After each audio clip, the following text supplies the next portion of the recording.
So hello, I'm Patrick, he, him pronouns, and this is a session of Blazing Him, a Lumen game, and we're playing during the Gauntlet Community Open Gaming event here in October 2021. I have three wonderful players here, and we've been talking about the system and our characters. They're just about through character creation. This game is a robots versus extra dimensional, extraterrestrial, essential threats to the planet, angels, monsters, horrors that have come down to threaten humanity, and the for some reason teenage mech pilots who are assigned to fight them. Like I said, this is a hack of the Lumen system by Spencer Campbell, and this game itself, I'm a terrible person. Oh shoot, I'll get back to that. But Lumen games are sort of meant to emulate video game fighting heavy sort of things. You can find them on itch.io. Just go there and type in Lumen, and there are all sorts of different weird and interesting hacks of this game. Yesterday I played one that was Necromancers in Space, based on the like Gideon the Ninth books. That was very strange and wonderful. The Peach Garden Games, that's who writes Blazing Him. And it is a beautifully made little book. It is a quick but powerful system. So I'm going to go around the circle and have each of you introduce yourself, and your character. Give us your name, their name, your pronouns, their pronouns, and I don't need you to read off your entire character sheet to us, but just give us some highlights. Tell us a little bit about your pilot's personality and a little bit about what your mech is like. So I think this time I'll go in character keeper order. So Katie, you feel good to start us off? Yes, I do. Hello, my name is Katie, she, her pronouns. The character that I'm playing today, his name is a screen name, so it's Big X, little s, Vicious Corpse, little x, big X. He's amazing. He has, or excuse me, they have they, them pronouns. Oh, so okay. yes, yeah, I want to try to do that, so I need more practice. So they are basically typical like emo kid. They've been a pilot for quite a while now, but they are young and cocky and a little brash, I guess. Kind of like Asuka in Evangelion, if you want to kind of make any comparisons there. Their mech is very femme. Their mech is like very sword based, so sword legs, sword arms. They're just like got some sword ears there, maybe a sword shoulder. Yes, yeah. So they are, yeah, bold, brash, and in your face. So I'm curious, you have been the longest here with CORAL, our organization here in the rebuilt city of Seattle, that has made these hymnal units and is fighting against the angels. You say you're very like bold, brash, confident. Have they always been that way? Has that been something they've built up, or is that something that they've always been like? But like, how is this wearing on you? Is sort of the gist of my question. I know they that was definitely awkward. no, I understand completely. They definitely started off very insecure and they did not want this position at all. They just wanted like a normal high school kind of experience. But I'll say that they have a relative who maybe is an influential person in CORAL. So they were kind of just destined for this position to begin with, but they are naturally very good at fighting. They just have very just strong, I guess, cadence towards it. So yeah, they're not like super stoked about it, but they're good at it and they know that they're good at it and they're just gonna get the job done so they can go home and play video games. Nice. And have you chosen one of the songs to talk to us about? Yeah, I think that I want them to have a proud song. Okay. So I think they want the world to know that, try to think about it a little bit. They want the world to know that they are more than what their family says that they are. Okay. Yeah, I think they just kind of want to not prove anything necessarily to the world, but maybe prove something to themselves. I don't know. I'm kind of playing with that still. I gotcha. Definitely going against their family, a little edgy, I guess. Their confidence definitely comes from their ability to pilot. That's basically it. That's all they've ever known, and that's the only thing that they know that they're good at aside from just like playing games. So Okay. So it's sort of like the pilot skills matching up with your fighting skills. That's sort of a reinforcement of something inside yourself. I think so. Nice. Okay. Wonderful. Then let's go to Mari, Jade, our hymnal class 2. Yep. My name is Mari, pronouns she, her, and my pilot is Jade, also she, her pronouns. She has a hymnal class 2 one with a sniper rifle, and she's a generally calm and collected person, but despite having been in the program for a while, she's still hopeful that one day they can prevail against the angels and that maybe there will be a better world. And she's fighting to make that happen. Nice. Yeah, so you have sniper rifle, some missile rockets and stuff. That's cool. What does your rifle look like?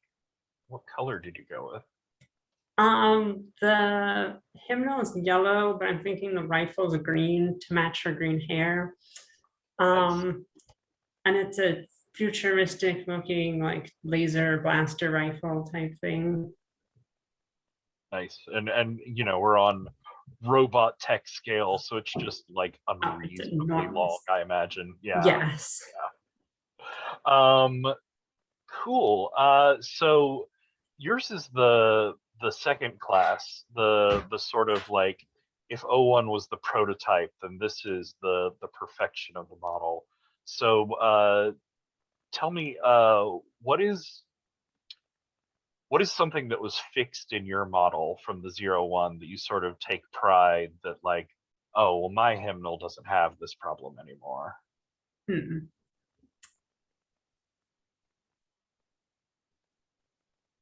see. What is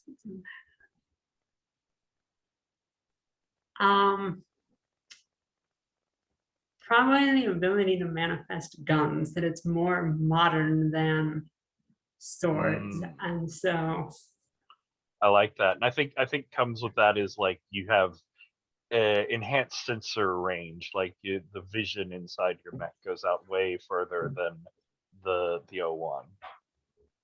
Sounds good. I like that. And it looks like you're looking at the hopeful song. So do you want to talk about the questions there?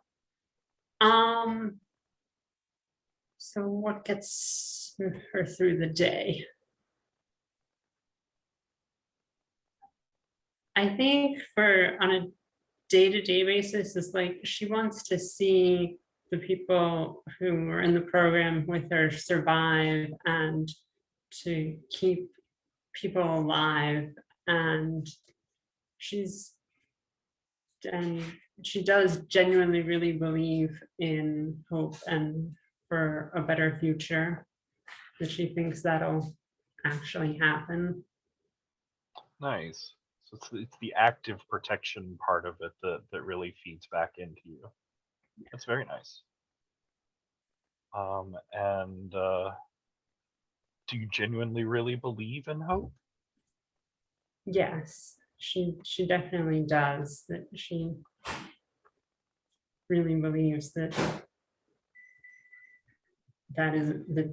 there is something, that things will get better, and she has hope for the future. I like that. That's, in this sort of ongoing apocalyptic war, that sort of beacon is just so important. Cool. Then let's circle around to Matt, if you'd like to introduce yourself and your pilot. My name is Matt. I prefer they, them pronouns.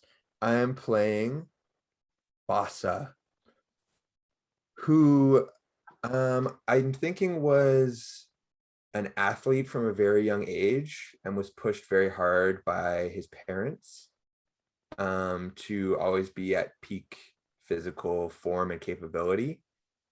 And so he was naturally a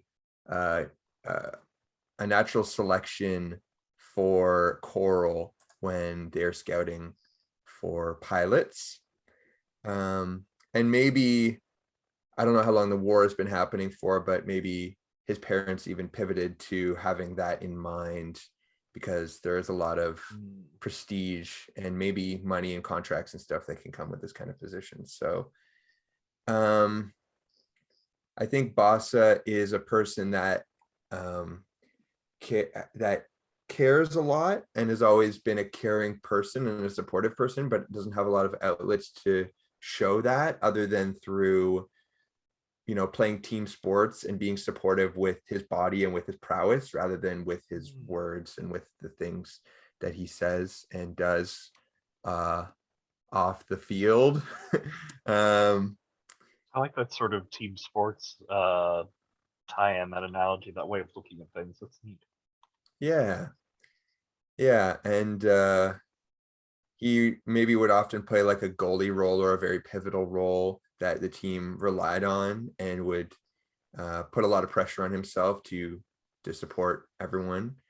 Nice. Yeah, just a softie and a hard body, I think. Adorable. So the Hymnal Unit 3, the Qatar type, it is a hand-to-hand, no weapons sort of combat. So talk to me about your Hymnal Unit's hands. Describe them to us. I think that they are designed for the shape they are when they're in a fist. The fingers can be used, and they are definitely great grabbing and gripping fingers. They're wide hands. Like when you see a person with just like, powerful, like thick, big hands that have been either working or sporting hands, just have been, crafted for their purpose, basically. And then I think they are of some kind of like hard metal that is like explosive in a way. I think like the design of it like would work with a physicist to make sure that they are tuned to the precise like tunings that the frequencies will like provide as much impact as possible when they strike a target. So like how you have to tune a drum and have to tune like every little nut on it to make sure that the whole thing is resonating to the same note. Like when that happens, then the drum sounds like so clear and so resonant. So I think that that's like what the fists are supposed to be like. It's like being hit with a floor tom or a kick drum, just like boom. And I like that idea of like the sort of energy splash coming off of it when it hits the right frequency. What color is that energy for your mech? I think that it's green, like a deep, deep green. Nice. I like it. Do we already have it's red and yellow? Okay, cool. Yes, Yep. green. And then Jade's sniper rifle is green to match her hair. So the two of you probably look very good together out there in your mechs. So it looks like you've chosen the Resolute song to talk about. Yeah, I was like a little back and forth, but I don't know if I want to go all in on the love story tonight. I kind of just want to punch some mechs. I'm always in for a little romance here and there, but I want to punch mechs. So, and I think that, so yeah, the first question is, what have you survived to make it to this point? And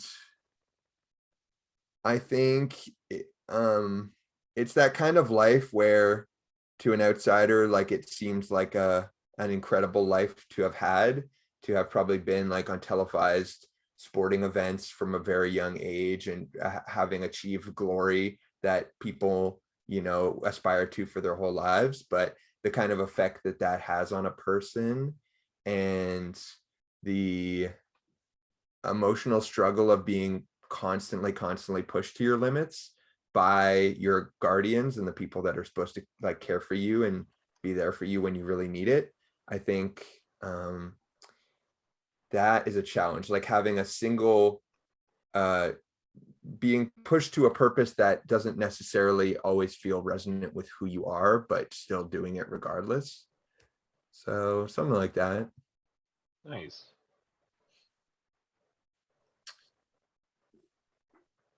And the next question is, do you even know what your limits are? Can you face them? It's got to be no, right? Yeah, well, I'd sort of forgotten to talk about your position, but you're the latest mech class out there. Sort of feels like this might be your first full-on mission. Wow, cool.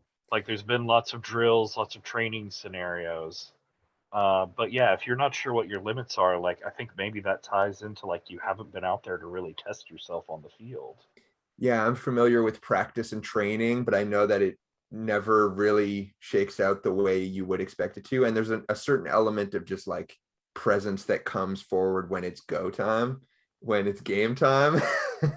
And I think that's something I've yet to discover in this new body. Gotcha. So and that's like I feel like Bassa knows inside himself, like once you get into it, once you're on the field, once the game is going, that self will step forward. But what's your emotional state now before you get there? Like, is there nerves, or do you carry that resolute attitude with you? I think there's nerves because the stakes have always been like when I was younger, the stakes were for winning, for championship, right? But there weren't like lives on the line like this. And I think that soft part of him is really coming through now, where he's just can't stop thinking about like the responsibility that wasn't there before. And I think he's like running through drills in his head and using a lot of the coping mechanisms that he would have for a lot of the things he's done for most of his life, but I don't think they're really working in this case. Gotcha.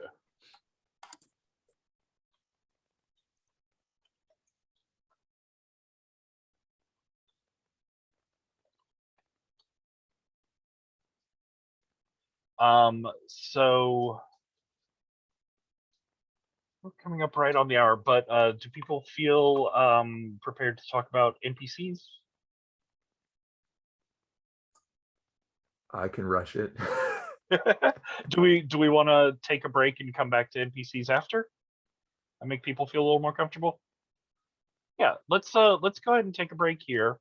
We'll come back at about 10 after the hour, so about 8 minutes. We'll talk about NPCs and we'll get into some scenes to meet your characters. Sound good? Sounds good. Nice.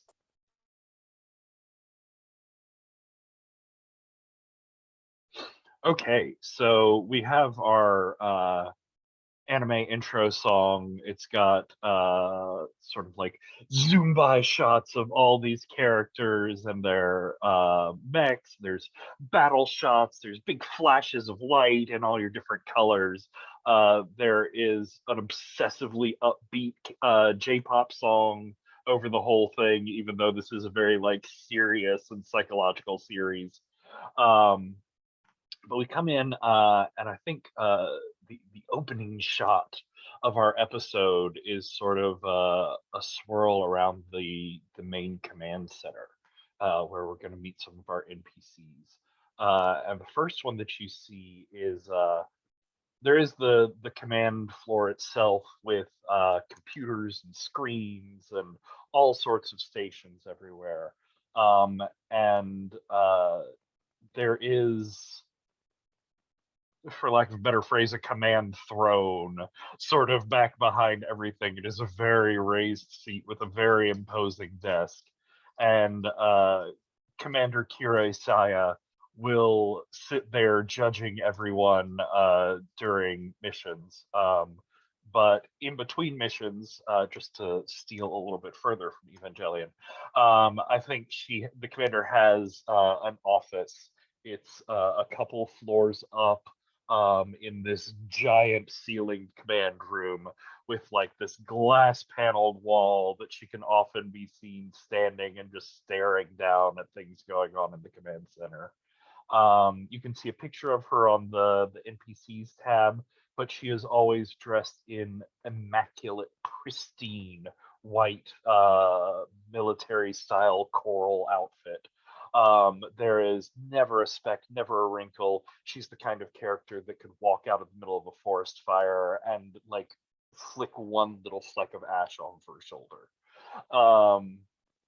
She is generally cold and businesslike, unless someone has a problem with following orders or a pilot has a problem with living up to the standards that they should be showing, in which case she has a screaming, blazing temper.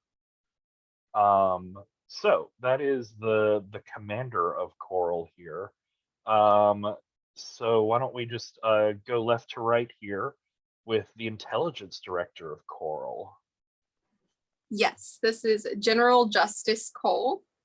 He pronouns. He is closely aesthetically related to General Hughes from Full Metal Alchemist. So it's definitely one of those things where like in this intro scene, like it pans General Justice and like he like does the thing with the glasses and like the shimmer like goes through, you know. Nice. He's very charismatic, but he's also he's mysterious in the way that like he knows everything about everyone, but no one really knows too much about him. He doesn't really give out too much information about himself. Yeah, he's he trying to think of other like definitive qualities of him. I guess the characters, especially the kids, like our main cast, are very warm to him. He is like a fatherly figure, I would want to say. But he's definitely capable and has done probably some really terrible things that maybe we can discover throughout this campaign. Nice. So yeah, I think that emotional openness and availability is certainly not something you see from the commander. So it's nice to have someone there, at least on the command floor, that the characters can at least superficially relate to, empathize with. That's nice. Yes. Delightful. Then we have our chief arcanist. Yeah, we've got Dr. Ibanez Pick, who is the chief arcanist and the magitech at Coral. Went real extra with this one because why not? The picture is to die for. It is absolutely wild. Yeah, so I think they are a relatively young, virtuosic magitech, someone who, you know, this is where we get a lot of our like roadie jokes in, but this is the best roadie that anyone's had in their entire anyone's ever had. The guitar tech of dreams. Someone whose hands just they lay it on their work and they know what to do immediately. So I'm sort of curious, as a young sort of hotshot magitech, were they the one that invented the hymnal units, or were they the one that came in later and started perfecting and iterating the design? I think they were either the apprentice to that one or just came in afterwards. I don't think they were the one who did it, and I think it's because of their intuitive understanding of the technology that they are able to do this. I don't know how many other people could. Nice. Yeah, I think probably the inventor of the hymnal units died in one of the early attacks, and you were sort of brought up by default as an interim person in the position until they could find someone better. But then you just started like showing your brilliance and sort of took over the tech side of the operation. Yeah, Not, and I think not you, the character. I'm sorry.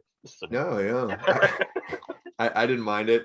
I'll be Ibanez Pick for a little bit, but Yeah, this character has PC energy for sure.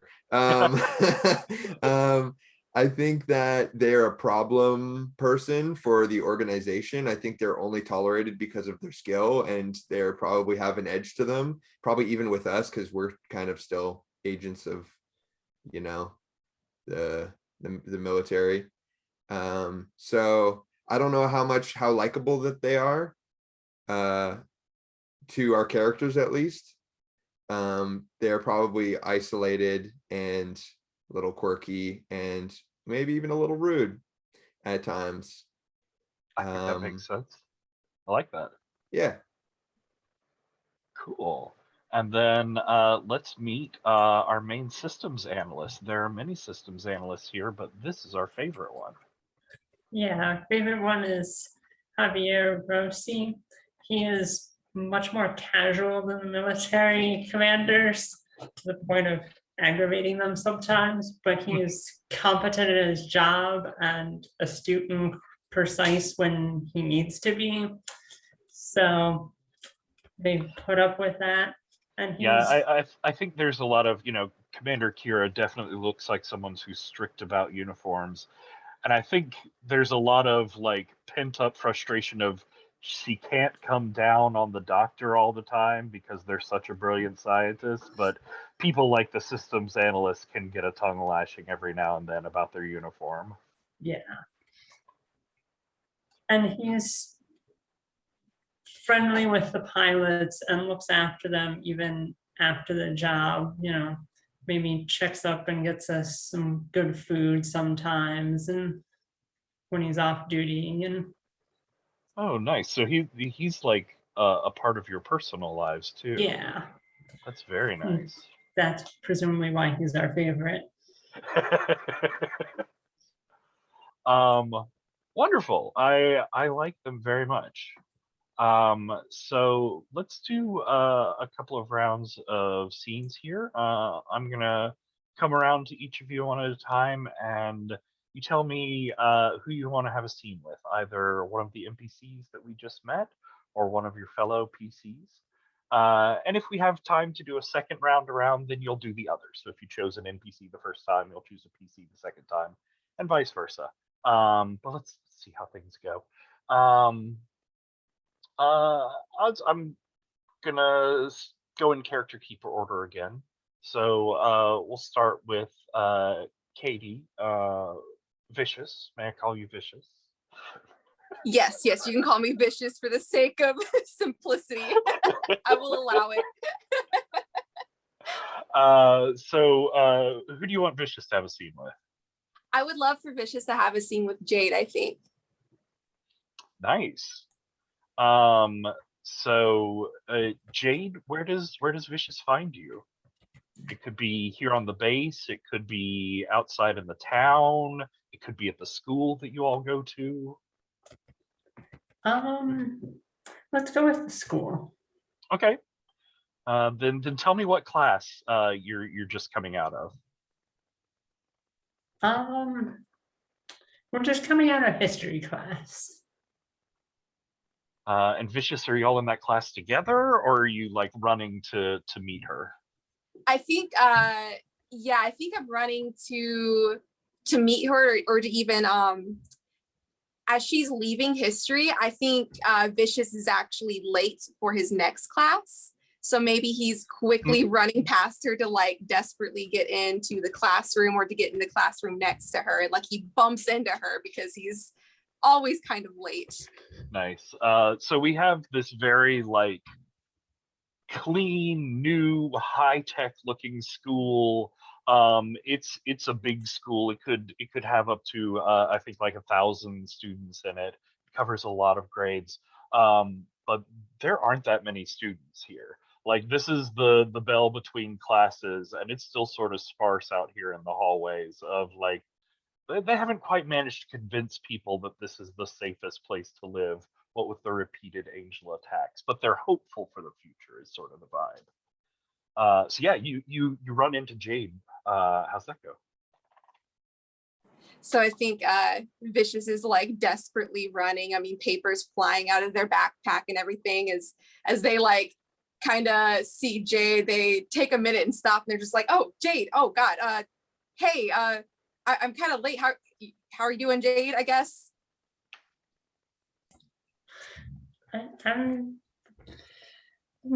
Classes are all right. Where are you rushing off to? What do you have? Well, yeah, I think I have like a science or something next. I don't really know. It's really nice to see you though. I'm sorry about the other day when we had I feel like something happened between maybe Jade and Vicious, like maybe on the battlefield or like before a big fight or something.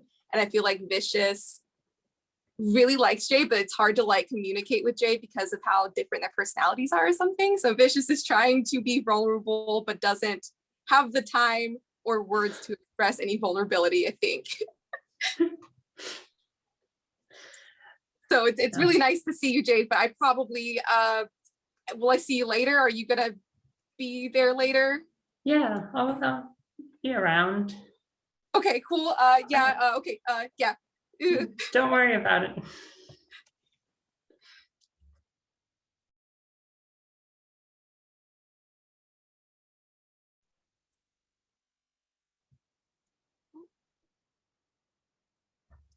Patrick, you seem to be hardware muted. Patrick, okay, I thought it was me. Ooh.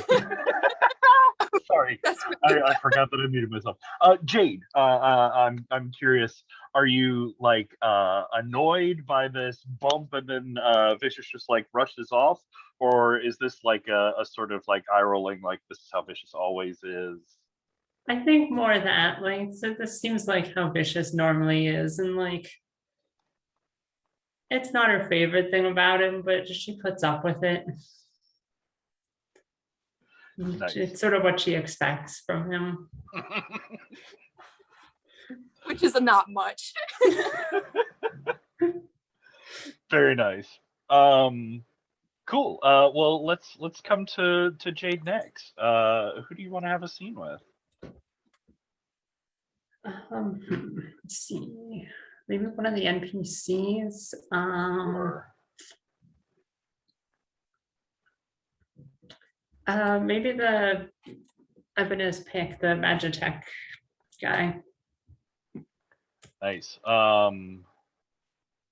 So are you brave enough to intrude into his lab area, or are you running into him somewhere out in sort of a hallway common area? I think I'm intruding in his lab area. Yeah, it's wild in there. It's very messy looking, although he claims that everything is where it needs to be. There's all sorts of lights blinking off of half-built tech. There's some like room-sized string instrument that has these giant illuminated strings that are like running up walls and across the ceiling.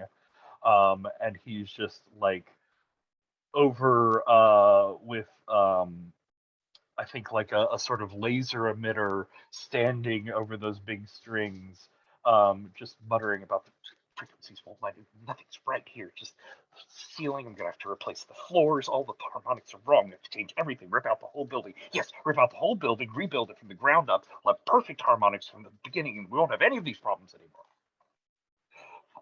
So he's like lost in what he's doing and doesn't notice, or they don't notice you coming in. All right, I knock on the open, or the, assuming the door was open and then he didn't bother to close it, or it's obstructed by something he has going on. So I knock on the door to try to get his attention.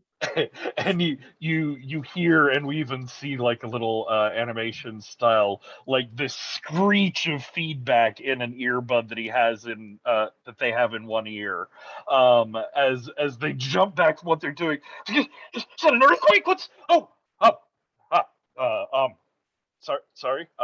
Please don't touch any of the equipment. It's all very precise, and you've literally just ruined hours of work. I won't touch anything. Did you get a chance to look at my unit, about the delay on the sniper rifle that I told you about from the last one. I'm sorry. I'm gonna have to ask you to lower your voice about half Okay. an octave. Your harmonics are just playing havoc with everything in here. Okay. Oh, So, the rifle. yeah, remember how I mentioned that the last encounter, it felt laggy compared to before, like it wasn't quite as responsive.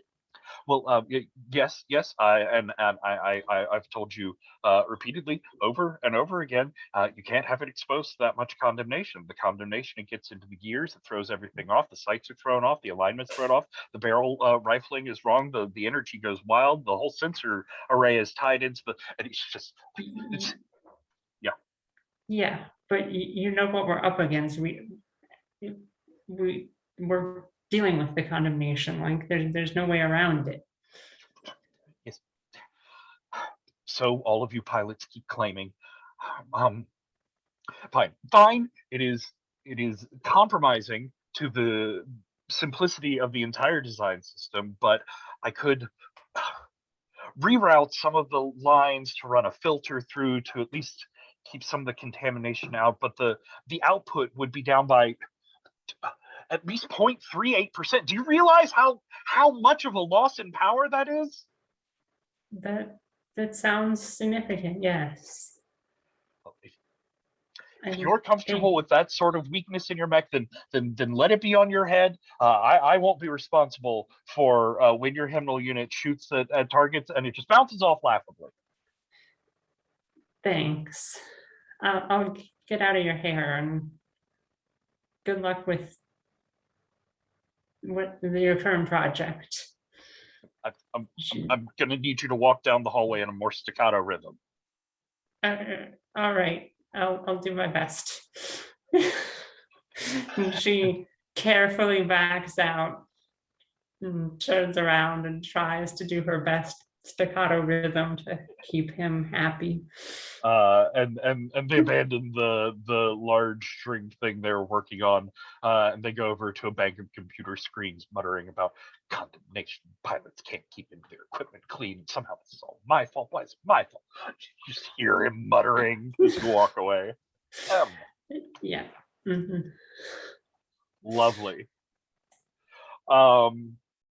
Matt, Bossa, who do you want to have a scene with? It'd be fun to have just like an unwinding scene, like we're playing video games in Vicious's dorm or something. I love it. Or bunk, I guess. Like, I don't know what our sleeping quarters are like, but I'm guessing we probably stay on site. Or so are we're at school. Is the school connected to like the training facility and the labs and stuff? It is not part of, but it is close to. Right. And you know, the almost all of the city of Seattle was rebuilt by CORAL as part of the defensive system. So it's all been like built at the same time, but no, it's not actually connected to. There is some distance, like it's sort of pretending like it's part of the town. Cool. Well, if Jade would be there with us playing video games, then I think she should be as well. Yeah. So just like trying my hardest while Vicious just like do you just kick all of our butts all the time? Is that how it goes? I think Vicious definitely does, but he likes or they like you guys enough to like hold back a little bit, but they are very good. I think we're playing some sort of like Super Smash Brothers 45 or something, like something ridiculous. Vicious, I thought this was a party game. How are you so good? I invite you guys over because I don't want to party. I want to practice. This is another form of training. Just because you guys can't keep up with this is not my fault. We just got done with training and we're calibrating tomorrow. Listen, okay, just because I am naturally wonderful at training and it's barely any work for me doesn't mean that y'all just can't put some more effort into this Jade, she's perfectly fine. She kills you every single time. I think you're just not practicing enough. Well, I didn't have my whole life to practice this, okay? I'm just angrily kicking your butt some more. I know, I just lean in and try even harder. And then after the game ends, like, you get the victory screen and your character does a really cool taunt. And I just like, put my controller aside.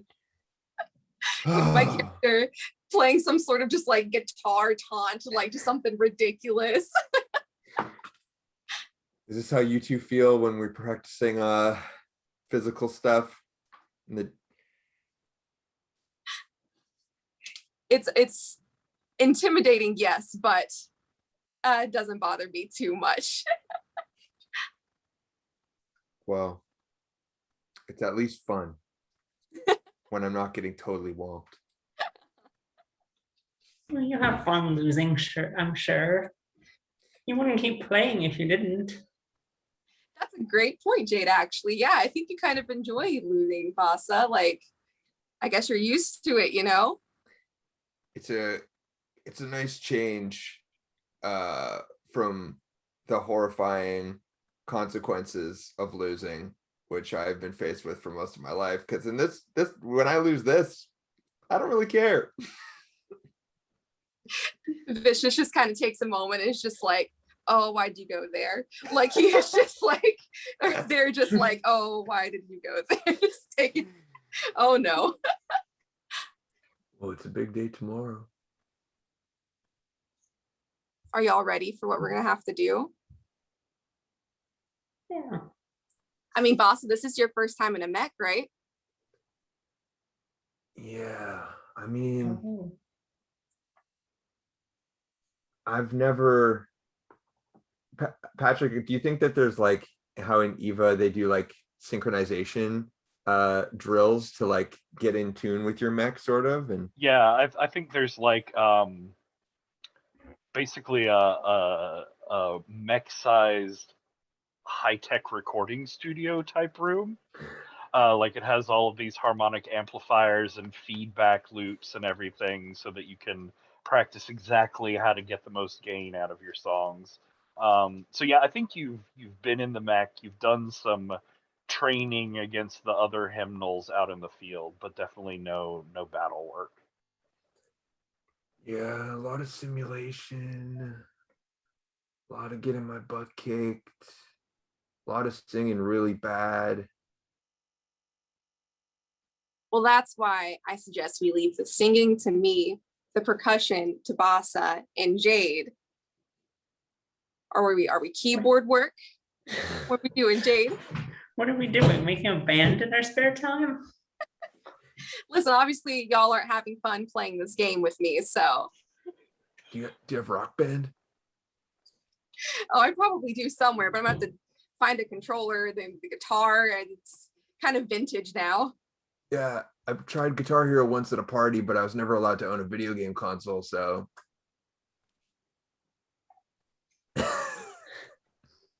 Amazing. So yeah, I think as the Guitar Hero song starts up, we sort of like camera back out of the room, and I just have to say the idea of like an Ava style mech fighting anime mashed up with a high school garage band storyline sounds like the best.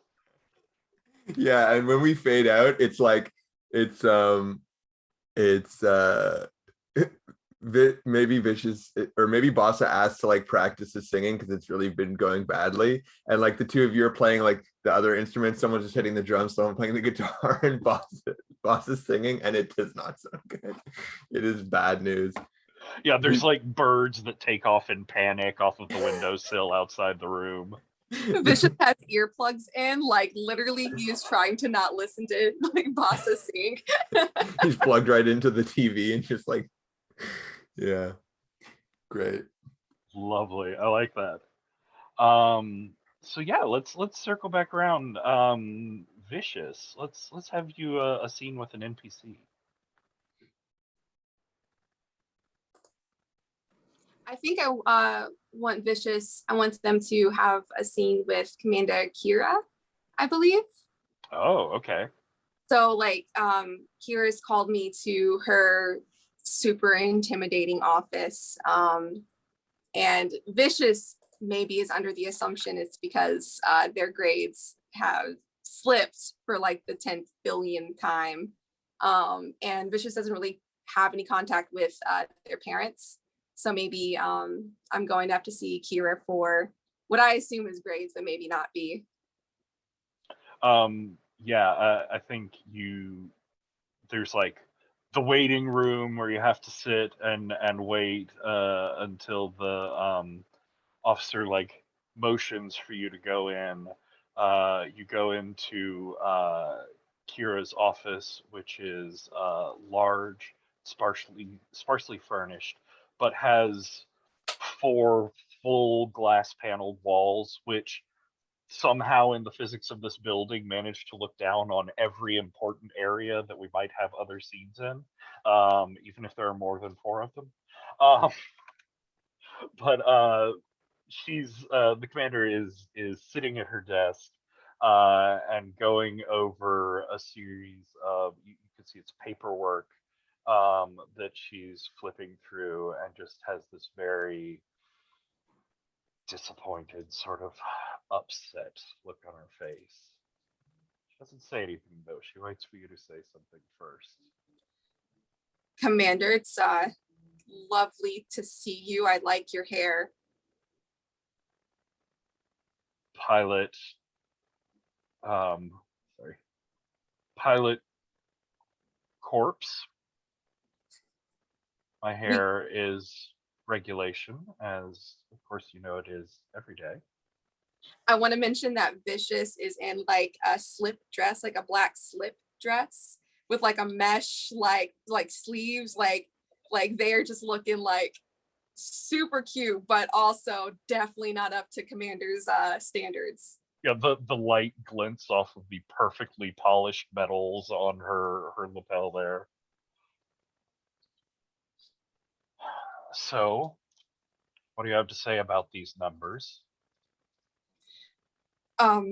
Numbers, math. I can do better. I'll work harder. Sorry. What? Math? Class. I've been Oh. skipping. You know that I've been skipping. I don't do my. We're not okay. Well, no, I don't care about your classwork, although of course skipping school is a violation of regulation, so I will need to. Well, I haven't been skipping. I just wanted to just test you to see if you were commanding me correctly and knew everything about me.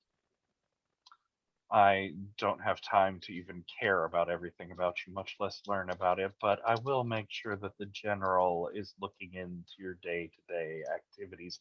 No, I'm here to talk to you about your harmonization numbers. Oh, is there They're anything wrong? Down 10% over the last 3 weeks. There's no way that my harmonization numbers are down. She slams the test numbers down and slides them across the desk at you. It's right here. These aren't feelings. These aren't wishy-washy things that we make up. This is hard data. This is science, she says, pointing down at the angelic harmonization numbers for your singing mech unit that glows. I have been doing this for years before any of the other pilots. This doesn't make sense. It's got to be something wrong with the computer things that do the boopity boops, right? This is not a me problem. The boopity boops. The boopity boops. You should take are programmed perfectly and maintained on a weekly basis. I will tell you what these numbers look like, though. She slams another sheet down on the table and slides it across to you. And you see the date range is like a year ago. These are your numbers from right after Jade joined the program. Notice anything similar? You notice about a 10% slump? I see that. Pilot, you are not special. You are not unique. We cannot build an entire organization off of one high school dropout and their prototype mech. This organization needs to grow, and for that we need more pilots. And for more pilots to survive, you need to work together. You can't see this sort of selfish snit every time someone new shows up just because you're afraid they'll rack in on your scores. I've been playing video games with all of the other pilots. I've been inviting them over to my dorm. I'm trying. Maybe you should have spent a little more time in actual simulations and training with them rather than video games. I don't want to destroy them in training and completely crush their ego, because we both know that's exactly what would happen. I don't know that at all looking at these numbers, and it's not their ego, it's not their emotional state that I'm worried about. It's you. If you're going to be the lead of this team, if you're going to be the linchpin of these missions, you need to pull your head together. Vicious just like looks anywhere but at Commander Kira, just fuming. The final initialization test of Type 3 is tomorrow. Expect better numbers by then. You're dismissed, pilot. Thank you, Commander Kira. And yeah, it is a long and echoing walk across this room to get to the door and out of her sight.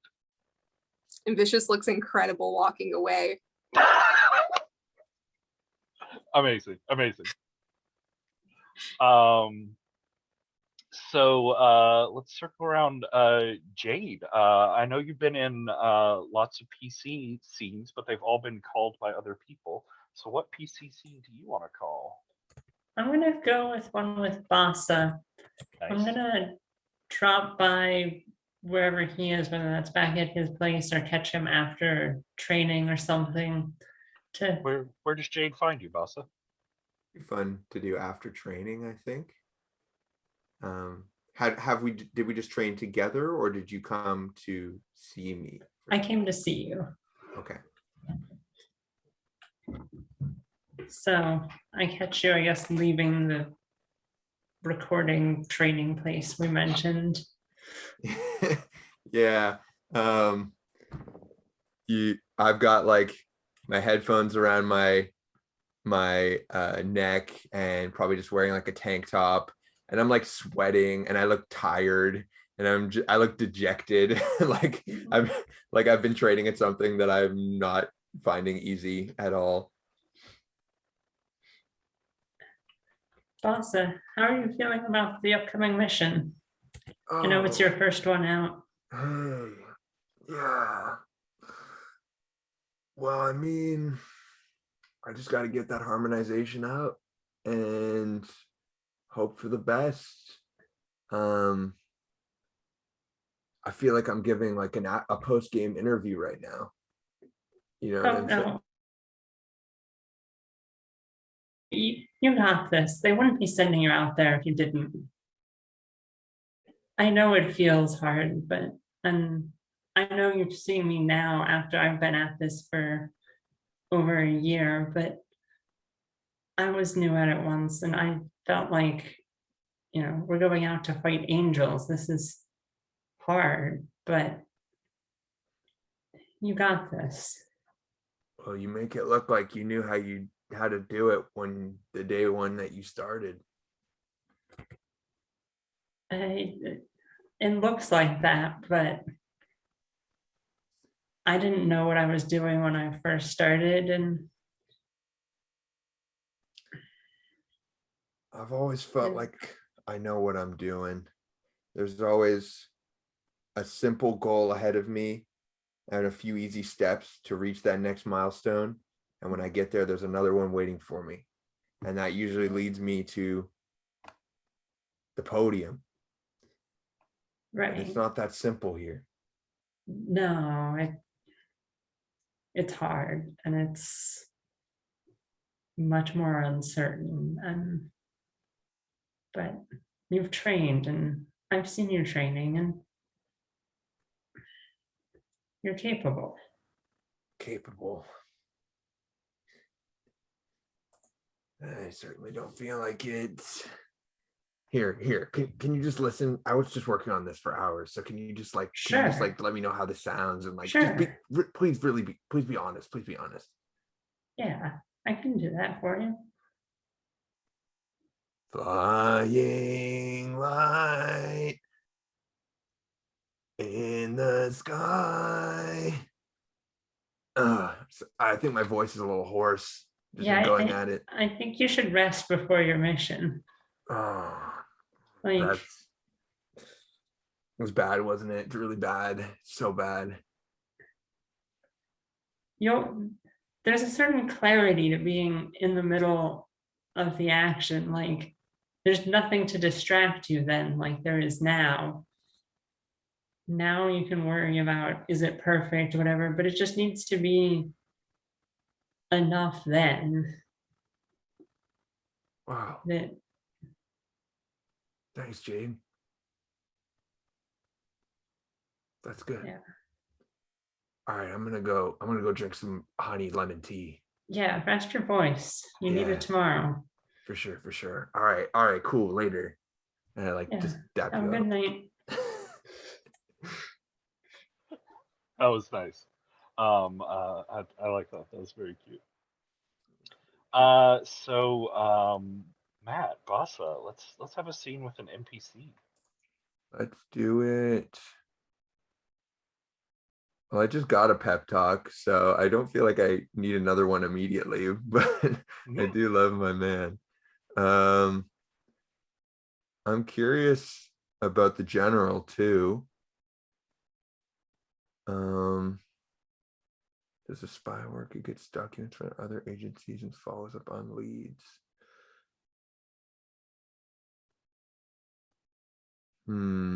What kind of scene do we want here? So I think we've seen Bassa at in his vulnerable states a few times. I think we got to see him being resolute. And so maybe I actually go to Javier and maybe we talk about like battlefield conditions. Like I just want really practical game time. I want like a coach moment, but not like a pep talk. Like it's like I need the I'm just trying to get psyched up and keep as much as I can in my head before we go into it.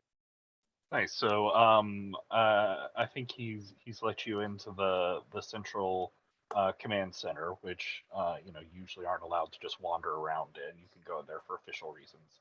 But he's let you in, and there is in the center of it, there's a large like steel and LED table that he hits a couple of switches on, and it starts to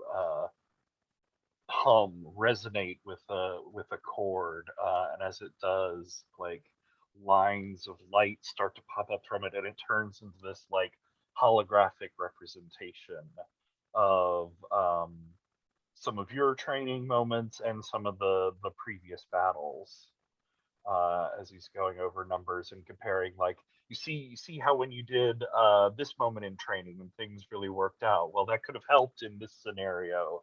And you see like some scenarios where you and the Qatar mech are doing really great in training, and then you get to compare it to some of the actual missions where Vicious and Jade made some mistakes or had something go wrong.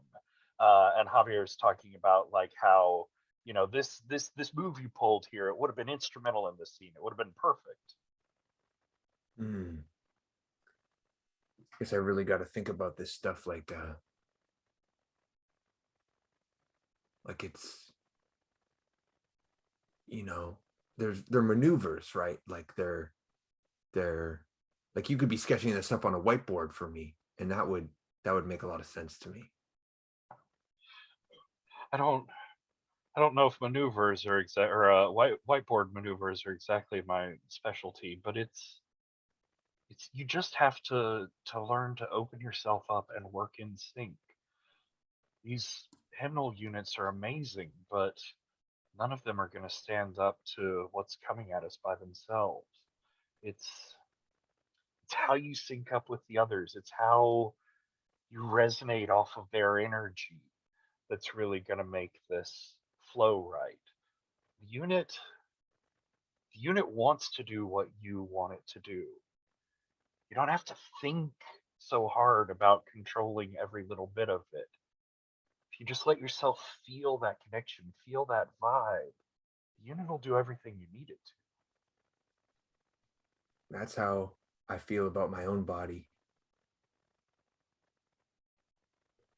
It's just and I look at least at the hologram representation of the mech, which, you know, is a very I think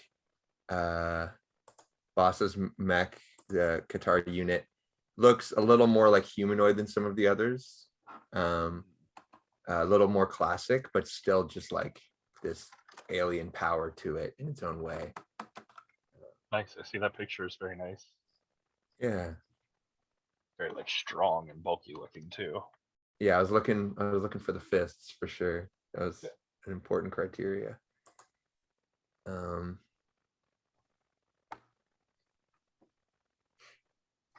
Okay, I I can't draw play diagrams for you, but you have this in you. You're so hung up on the music and how it sounds, but you know how to work in a team. You know how to work plays with other people. This isn't something alien to you. This is in you. Yeah. It's in me.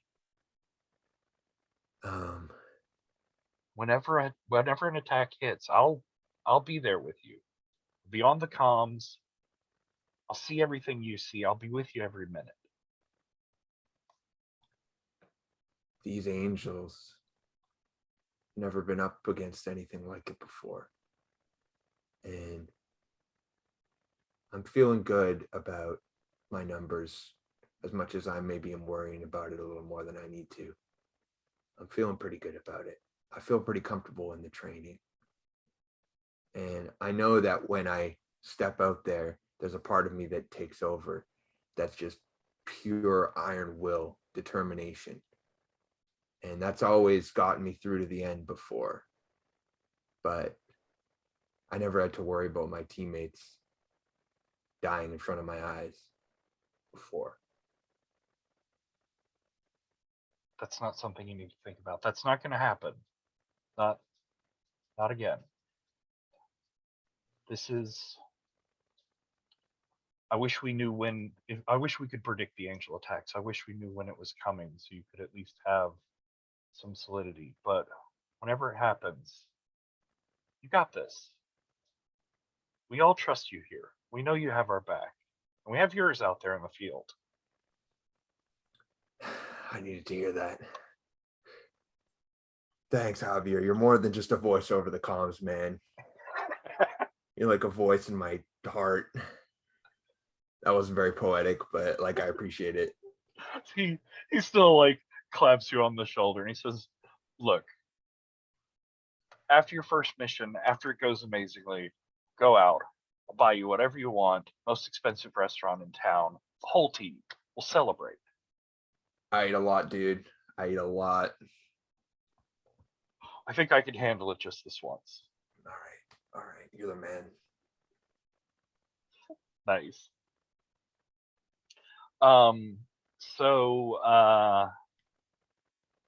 Those I really liked all those. I feel a lot more like I really like these characters. I know them. I'm feeling them.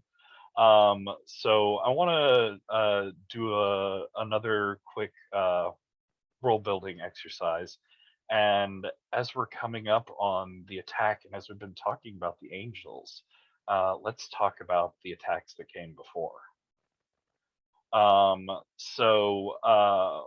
What we do is we're going to talk about the first 3 angel attacks here in Seattle.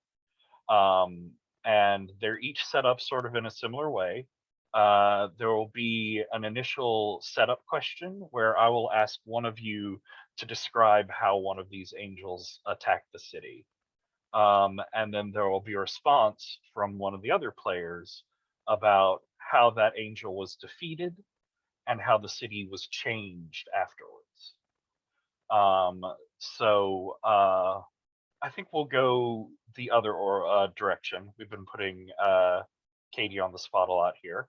So let's work right to left, and we'll start with Matt. And let's talk about the first angel attack, which let's see if I can copy it over into the Zoom chat. Yes. So the first angel attack. First angel used the natural world against the city. Weather, earthquakes, tides, plants, etc., something like that. Describe its devastating attack.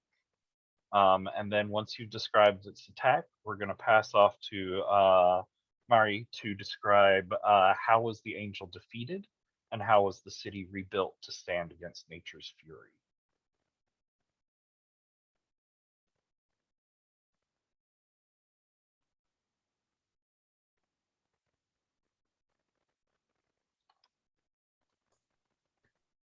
I think that the first angel dove like a blazing falcon from the heavens. It was a very ostentatious, declarative attack. And maybe this was like I'm getting like cataclysmic vibes. I think what happened was the angel struck down in this like straight into the earth, and the beam of light that followed it like blazed bright enough to see across an entire hemisphere. And maybe it was even at night, and like the entire night sky was just illuminated with the light of the sun. And the sound that came out of it was like this like thick, wide band of sound that just like flattened towns and cities around it. And following after it, like thunder after a lightning strike, there was an explosion from the earth. And I'm imagining like basically a unnatural volcano and some kind of seismic event where like the coast of a continent or something, or like a large part of a continent was just like covered in magma. And so it was a big one. Nice. I think. Yeah. So we have this like sort of earthquake, we have this like shockwave damage, we have this volcanic eruption in or near Seattle. Mari, how was that angel defeated, and how was the city rebuilt to withstand this sort of attack in the future? Was this before there were the hymnal units, or? No, these are the first three that These are the attacked first Seattle. things, yeah. There were Right. there were some years before that attacked somewhere else that's now just glassed and condemned. Got it. Yeah, so, all right. How was it defeated?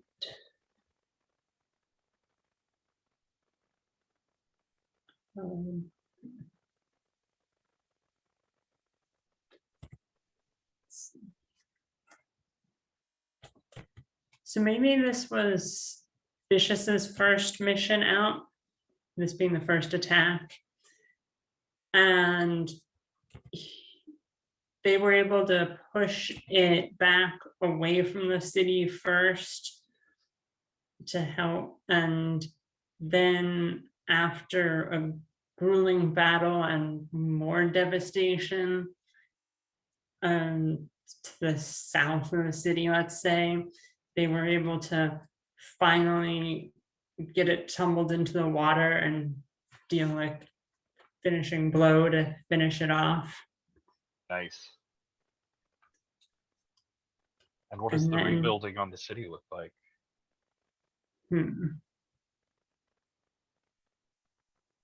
So there was the volcano, right? And we had the light and whatever. So the city had probably not rebuilt as much around the volcano and has spread more the displaced people on the other side of the city. And so there are new settlements there. And there's barriers around the volcano to prevent any future lava flows from there to flow into the city. Nice. Yeah. So like the city center of Seattle is actually moved like 10 miles further away from the volcano, but it's still close enough that we have like the sweep of cityscape buildings, and then there's just like this cone of a volcano behind it. Nice. So Myri, let's talk about the second angel attack, which, oh god, wrong tabs. Everything's in tabs. Second angel attack. The second angel attacked through the electricity or computers or technological infrastructure of the city. Describe its insidious attack. And then Katie, you're gonna answer how the angel was defeated and how the city was upgraded to resist angelic infection.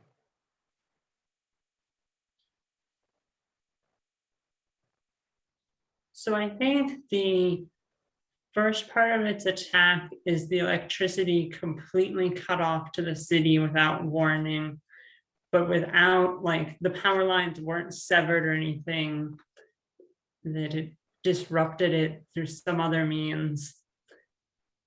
And then that was followed by a power surge that burnt out a bunch of the equipment as the electricity resurged through it. And that damaged a lot of the electrical infrastructure and computers that were sensitive to power surges, and Yeah, and I started mean fires. And the whole ethos of the like response against the angels is very tech driven, so that definitely like stuttered the response. Nice. Katie, how was that angel defeated? Maybe because it was such like an aggressive, like tech-based attack. Javier, maybe this was like his moment to shine. Yeah, because he's the guy behind the compute. Well, he's the one more like orchestrating the movements on the battlefield for the mechs, right? So I guess he's not really a commander. He's not like giving orders, but yeah, he is like analyzing. He's communicating everything back and forth to you. He's telling you what the sensor readouts and computer predictions look like. Okay, maybe he was able to somehow track. So I guess my very basic understanding of this electrical attack, I think it's like zooming through wires and stuff through the city, you know, and it's like a thing that they were actually able to track, like how this angel is like aggressively moving through wires and stuff maybe. And Javier was able to, because at this point, I think, let me see, I think Jade was introduced in this point. So maybe this was Jade and Vicious's first like teamwork thing going on. Nice. So with Javier's help, maybe they were able to, like, one person stood on one side of the wire and like tried to help Javier track where it was going, and then like Jade was able to cut a part of it and the angel like exploded from like a wire, and like we're able to just like fight it like that. Something nice. To that. I like that. It was like inaccessible while it was in the grid, but you managed to force it out, give it some physicality that you could attack. Yeah, like we were able to like force out a corporeal form that we could actually fight maybe. Cool. Nice, I like it. And how is the city upgraded to resist angelic infection? I was thinking about it, and like because it was so, maybe they like upgraded their wiring systems to be like a web-based kind of thing. So like actual physical wires, they spent years developing under the city that is like in the shape of like a spider web or something, like a, I don't know. So like if is it like, do they lay out the electrical grid in like an arcane pattern that does like magitech nonsense to disrupt the angel stuff? Yes, yeah, I like that. I want something like that, like some sort of really intricate wiring and everything that like if one side is knocked off, power won't be shut down for the whole city. Like it's very well managed so that does not happen again. Yeah, and I think in the command center we see all these like layouts and blueprints of the city, which is very like perfect and technological and everything's just like angles and sharp lines, and then there are like grids of the electrical system, and it's all these like arcane symbols and loops and whirls, and it just looks so weird. But it is managed to keep the angels out of the system. Love it. Okay, so Katie, you're going to describe the third angel attack for us, which is the third angel warped the very nature of space, time, or reality, upending what we thought we knew about physics. Describe its surreal attack. So I want to maybe bring in some sort of harmonic frequency based attack, maybe. So maybe the angel was able to attack with a frequency that like our species has never encountered or seen, and maybe it kind of made like Seattle go mad. Like people were like running about the streets in like maybe a purge manner and like attacking each other or something. Maybe it was like an insanity complex or something, because it it got like into people's minds. and people started just going like crazy. And like maybe even the pilots like us, like it brought us to like close to a breaking point, because each attack is getting more like intense. So maybe it's something to do with like our minds or something. Yeah. Oh, that's good. I like that. Then around to Matt. How is this angel defeated, and what experimental system has been installed to reinforce the rules of reality? Not spell that word right. What an alley-oop, Katie. That's so cool. I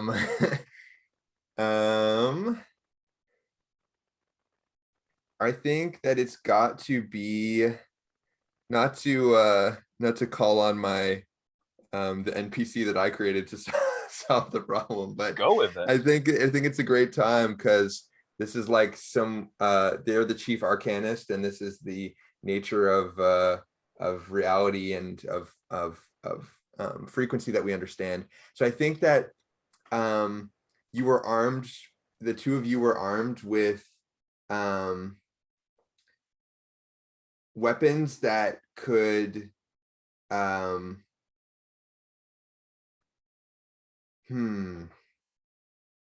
me think for a second.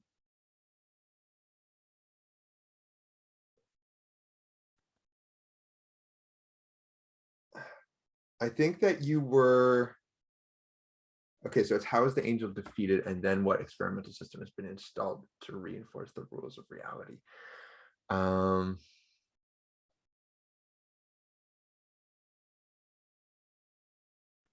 I made this one really hard for you. I'm sorry.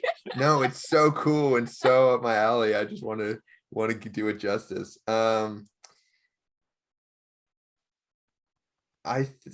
think that they needed to allow for an opportunity for you to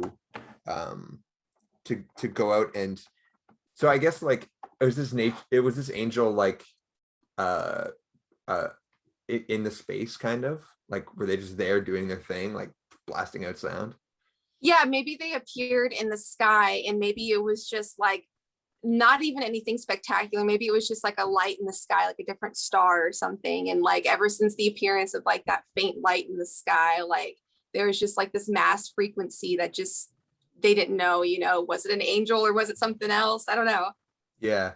So I think we see a scene of like the blast shields opening up to the outside of the city, and like the two of you step out in your mechs with like specifically designed like noise canceling, everything canceling headphones, and then from in between you there's like a giant dolly that's rolled out with the biggest sound system you've ever seen in your entire life, and Dr. Ibanez Pick is standing on top of it with a guitar, and just strums out like the biggest, most open chord that you've heard, like some kind of weird tuning with an 8-string guitar or something, and the sound just like blasts out into the atmosphere and somehow creates like a frequency wave that is able to like absorb this sound a little bit and make it sound consonant for a moment, like make it sound like it's part of this strange chord. And while they're playing, you have like a window to just fly in and attack. And it was like a very quick fight after that was able to happen, I think. And then I guess Amazing. I guess the experimental system that's been installed is something along those lines, because the frequency still exists now and people still hear echoes of it, even though the angel may be not present here anymore. Maybe that same like starlight is still seen in the night sky too. So I think that there is like a constant droning sound that is like emitted throughout the city. And again, it's not a frequency that you constantly hear, so it's not like you're being drowned out by sound, but it's something to sort of counteract that very dissonant, pointy, jagged sound. And sometimes when you like listen really closely and quietly and relax into it, you can hear it, and it like fills your ears up and fills up your mind. And it doesn't quite drive you mad, but it is certainly very like all-consuming and strange. That's cool. Heck yeah, that was awesome. I had to do that one, Justice. I had to think a little harder about that one. So I think we're gonna go ahead and take our second break here. And when we come back, we're going to get into angel attack time. But directly when we come back, we're gonna do one more obnoxious world building thing. I know we've done a lot, but I've loved them so far. And we're going to talk about building the angel that is attacking today. So I've unhidden a tab on the keeper called Exquisite Angel. And you can get a sort of preview of what some of the questions are. But let's take a 5-minute break here. We'll come back at 18 after the hour. We'll get into describing our Exquisite Angel and then fight, fight, fight!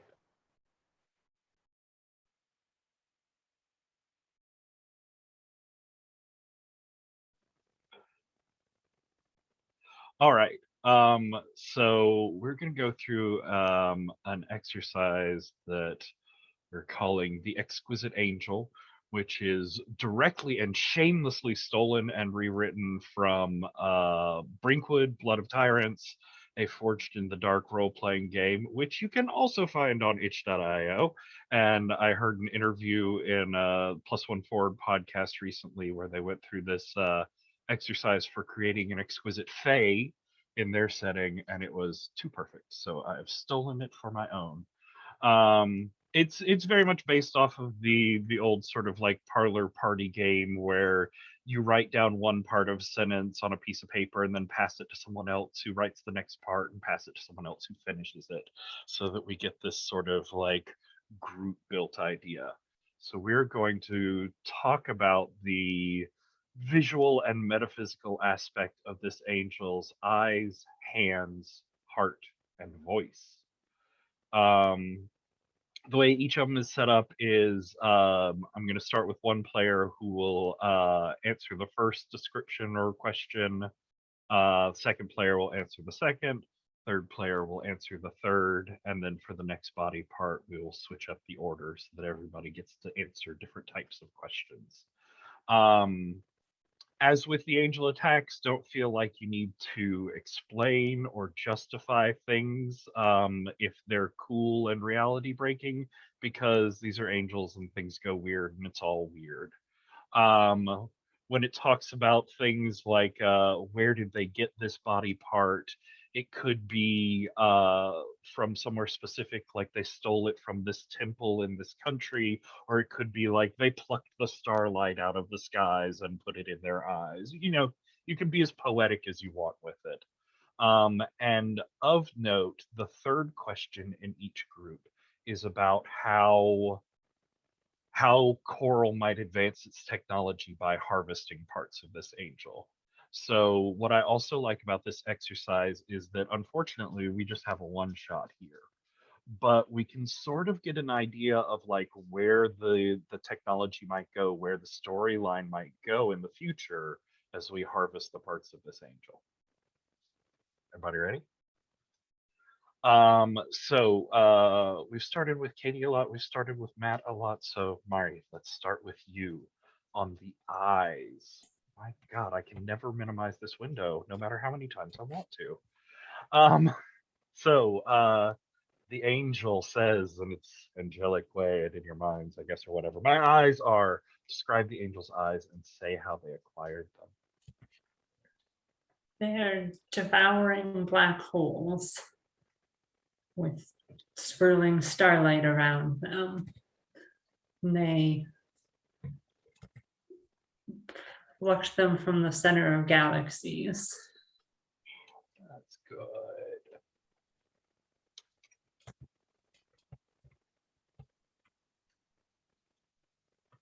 That is so haunting and cool. I love that. So let's go clockwise. So Matt, look into the angel's eyes and you shall see. Describe an aspect of the angel's madness symbolized by their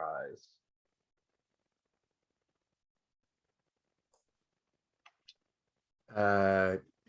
Teeming, writhing, untold millions. I think you can see like the depth of endless possibility and of the multitudinous nature of the angels and how they are one thing but also maybe many things at the same time. I don't know. I have this feeling of like you look in that and there's so much like goes on forever and ever and ever and won't stop moving and That's living. Good. I like that. And then Katie, through them you could see. Describe what vision the angel's harvested eyes could show you and the cost of seeing it.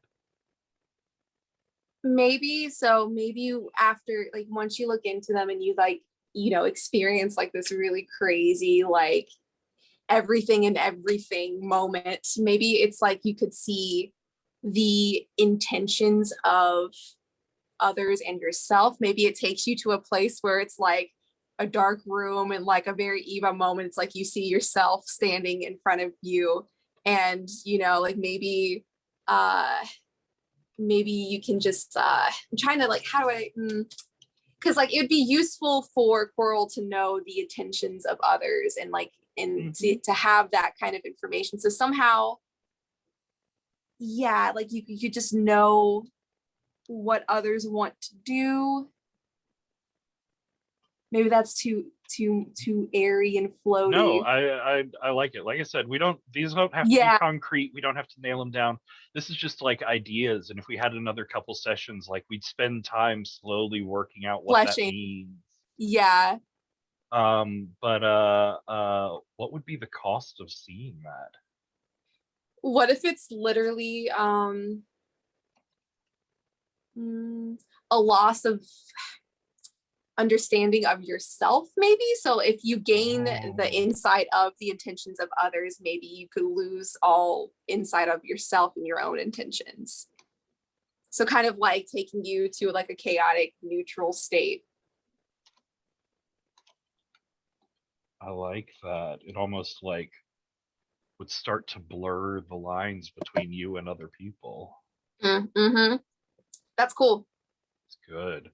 Okay, let's go into the hands, and we'll start with Matt this time. My hands are, describe your angel's hands and arms. What are they made of? Where did they come from?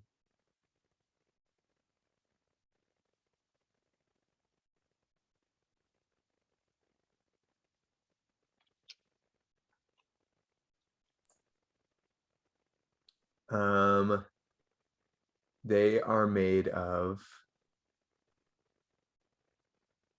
the coldest star metal that has ever been known. They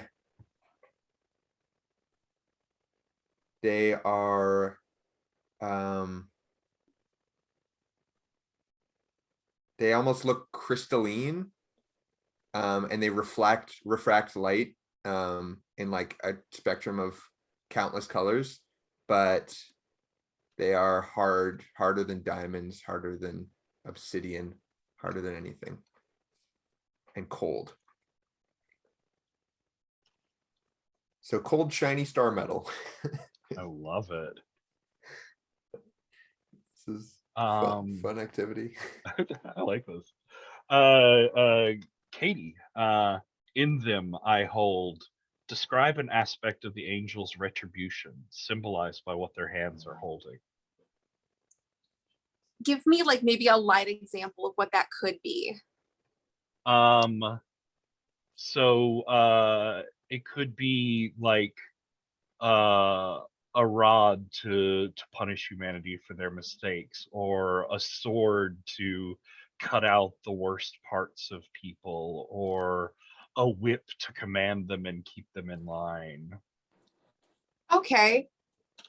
What if they hold, going back to just the whole string and frequency thing, what if it's just like a series of strings between each finger that are like the strings of reality, like dimensions and time and all of that weirdness. Whoa, cat's cradle. So actually, yeah, like just like glowing strings of just like reality and time. So cool. We got a book. I like this a lot. No, that's still not how you spell that word, Patrick. And then finally, Mari, with them you can describe what advantage the angel's harvested hands could be made into, and the cost for using that advantage.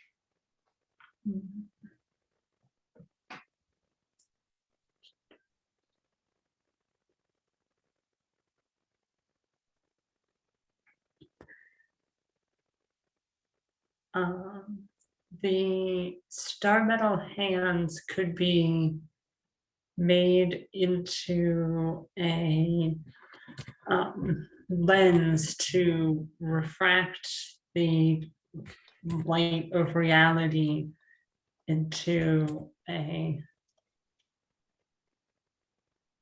some sort of laser that would burn away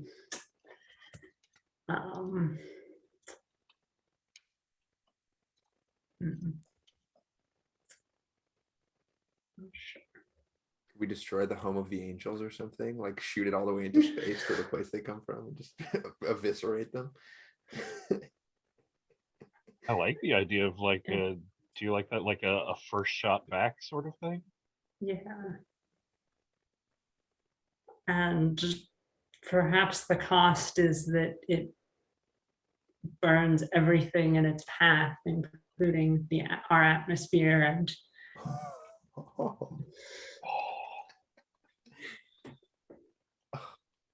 Very good. This is so intense.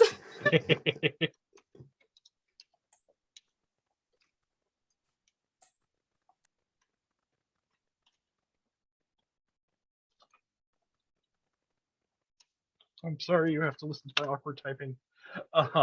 That's super cool.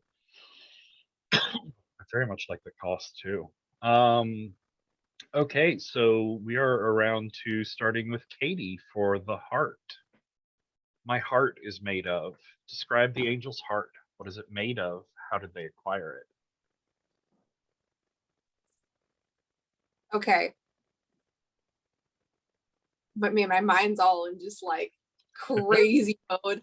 So I'm thinking the heart is like a collective conscious or something. So maybe the heart is not really a thing, but something that we could tap into. So like maybe it's just, yeah, like a collective conscious, maybe from that laser that Mari was talking about, like once they destroy realities and paths and universes, maybe they consume those as well. And that's the heart. Something like that. Oh, wow. So like maybe there's not an afterlife, there is like the heart of an angel. Oh, that's creepy and bleak and creepy. Ooh. Mari, in it I carry, describe a damning memory or dark secret about Coral that the angel holds in its heart.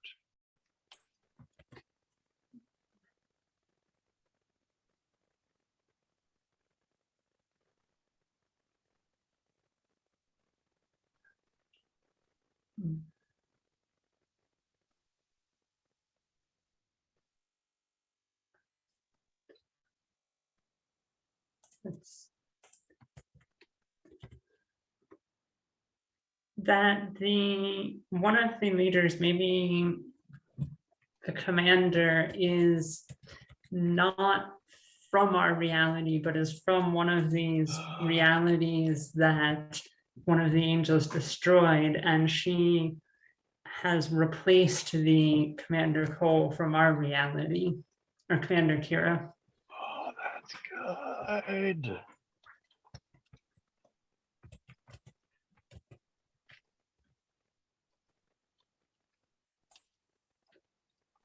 I'm literally screaming on the inside. How cool that is. It fucking rules. Oh, and Matt, steal the heart and you could empower. Describe what miracle or weapon could be powered by the angel's harvested heart and the danger that its use would attract to you.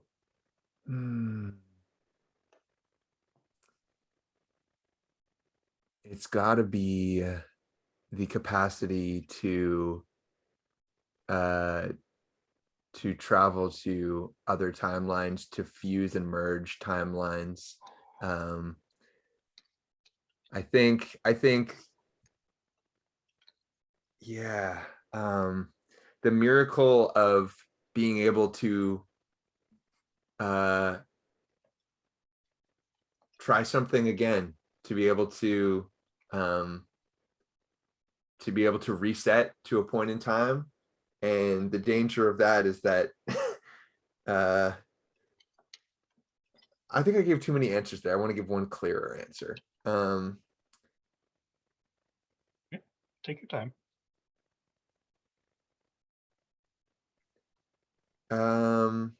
I think we'll just link it in with Commander Isaiah being from a broken reality, and she replaced our realities version. So a person with something like this could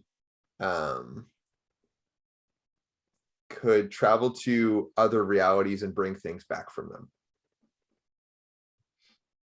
Nice. I like that. Including the realities that have been consumed by the angels.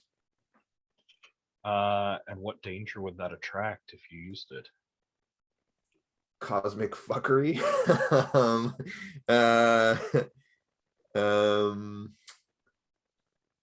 I think like collapsing realities and timelines, like wormholes that can't be closed, doors that cannot be closed. Yeah. Holes that won't go away, connections that won't break. Yes. And the things that may come through them that were not intended to come through. Good. All right.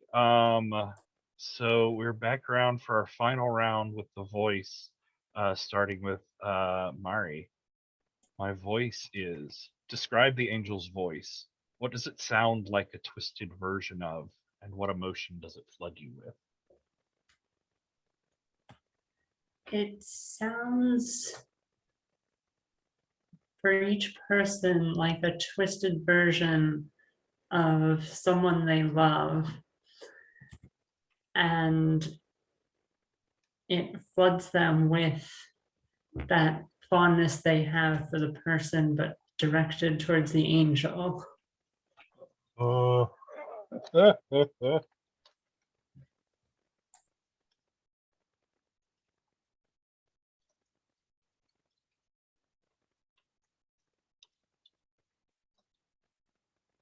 Awkwardly constructed sentence, but I love the idea. Matt, I hope these words will destroy you. And actually, all three of you are going to get a chance to answer this question, because as we'll get into you flying in, but as you fly into the angel's range, this song brings up memories in all of you. So starting with Matt, everybody describe the painful memory that the angel's song brings to your mind. How do you fight through it to stay in the present?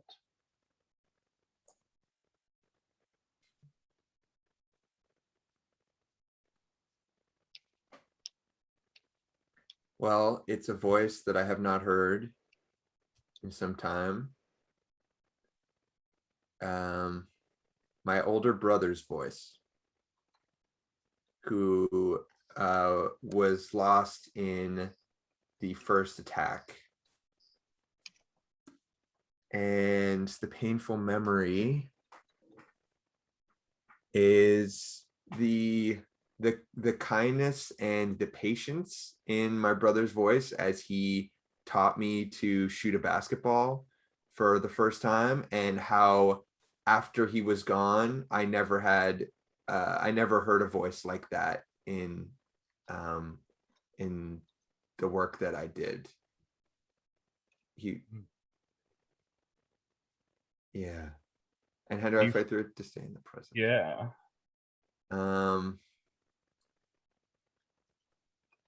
I mean, I'll have to truly answer that once I actually hear it.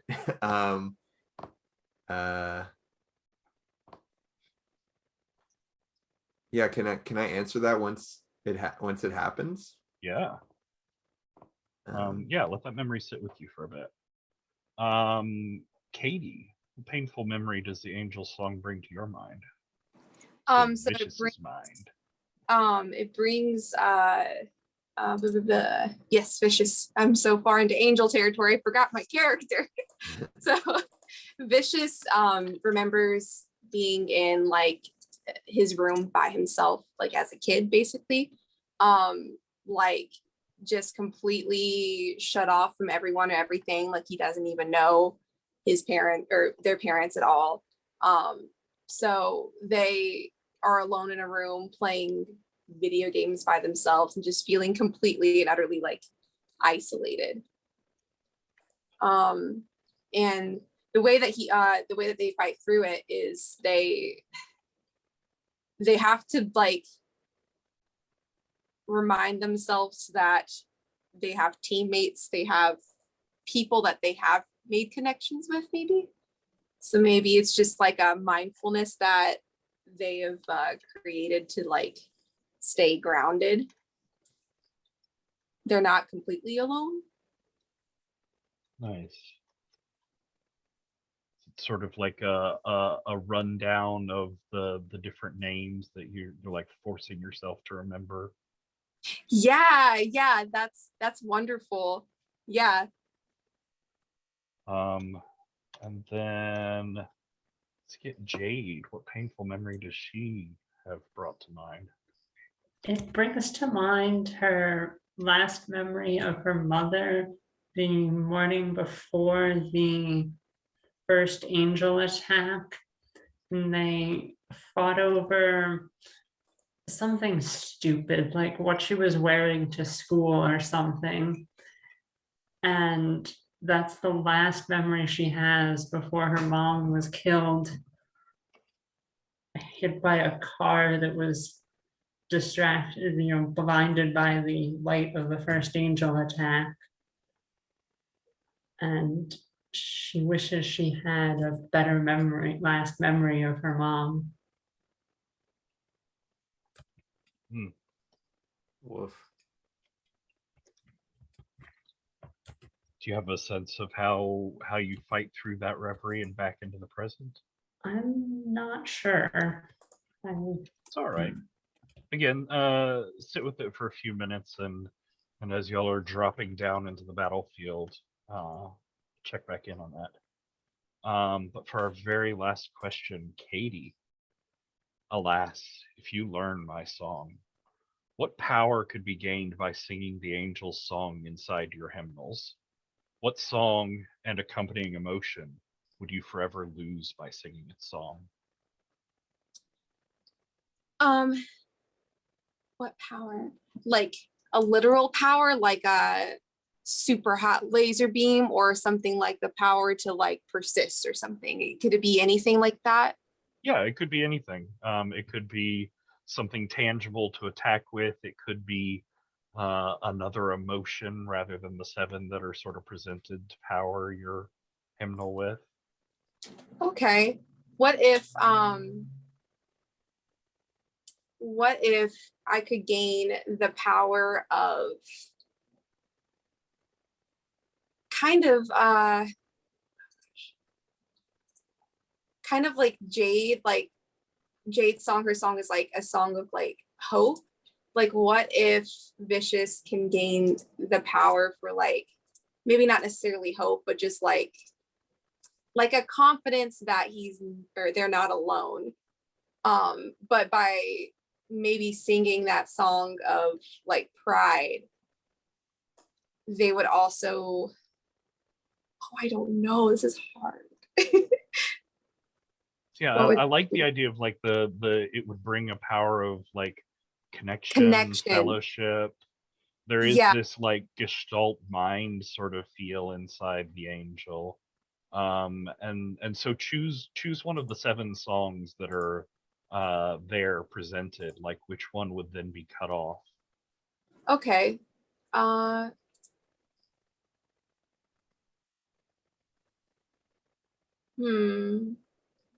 What about regretful? Like maybe regrets would be cut off. I think, yeah, I think that's neat. And it would, I mean, like just singing this song once would burn that emotion out of you permanently, which feels like a good thing, especially in this like war-torn story. But honestly, like being unable to look back at your past and honestly analyze it, being unable to admit that things went wrong and feel bad about it, ooh, that would build up weird. Yeah. Oh my god, that's cool.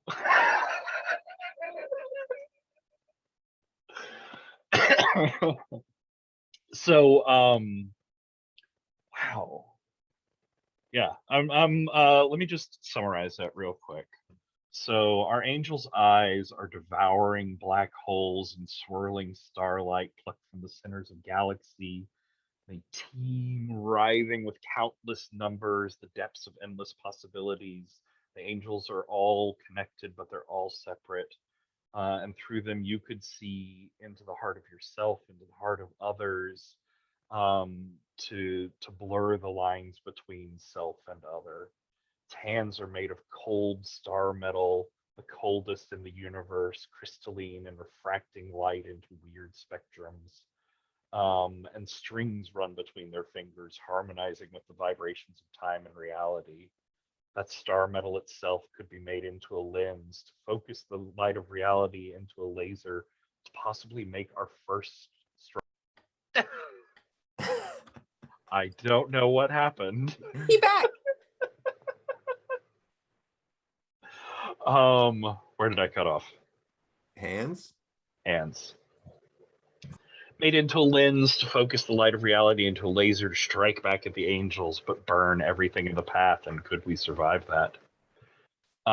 Its heart is a conduit into a collective consciousness that consumes realities of everyone and everywhere that they've eaten. And inside its heart, it holds the secret that Commander Saya is actually from a broken reality, another reality besides our own, and she replaced our reality's commander. With that heart, you could find the ability to travel to other dimensions and other timelines and bring things back from them into our own. But doors that are open that way might never be closed. And its voice is different for everybody, a twisted version of someone they love that calls that love up into their mind and focuses it towards the angel. We have the memories of Boss's older brother lost in the first angel attack. We have the memories of Vicious's childhood alone and cut off from everybody. And we have the last memory of Jade's mother, a fight, an embarrassing fight about nothing, before she too died in the first angel attack. And if you were brave enough to sing its song inside of your hymnal, you could gain a fellowship and connection with everyone around you, but you would lose the ability to regret things, to look back on your past actions and change. That's I don't even know how that looks visually on the screen, but it looks amazing is how it looks. So wherever you are around the city, around the base, around the school, alarms blare. You know this siren alarm. Angel attack in progress, proceed to shelter. Angel attack in progress, proceed to shelter. And wherever you are in front of each of you, a helicopter touches down with the CORAL logo imprinted across the side of it. It takes you up into the air, and you all hear Javier's voice over the earphones. He says, "All right, everybody, look alive. This is it. This is the real thing. No more drills. Everybody be on point. This is an angel attack." The angel, there seems to be activity at, Patrick can't remember words, Riverside Station, which you'll see is a new tab on the character keeper. An attack going on at Riverside Station. Angels inbound to the station itself, and some of them seem to be focusing their attention on the railway. Listen, people, there's civilians in there. We need to protect this infrastructure, but you need to make sure that those people get out. We've lost too many people in this war. We need to protect everyone that we can. There's no time for an organized landing and approach. You'll be dropping out of your helicopters from overhead. So everybody prepare. You'll be jumping in less than 2 minutes. And so these 3 helicopters are converging on this sort of monorail station. It's up on a plinth over deep water, and some of the like jagged flows of magma rock sort of coming into the ocean here. But I just want to get a little shot of each of you of what emotion is showing on your face. What do you look like as you're getting ready to jump out this door? Katie, what do we see of Vicious standing at the open helicopter door?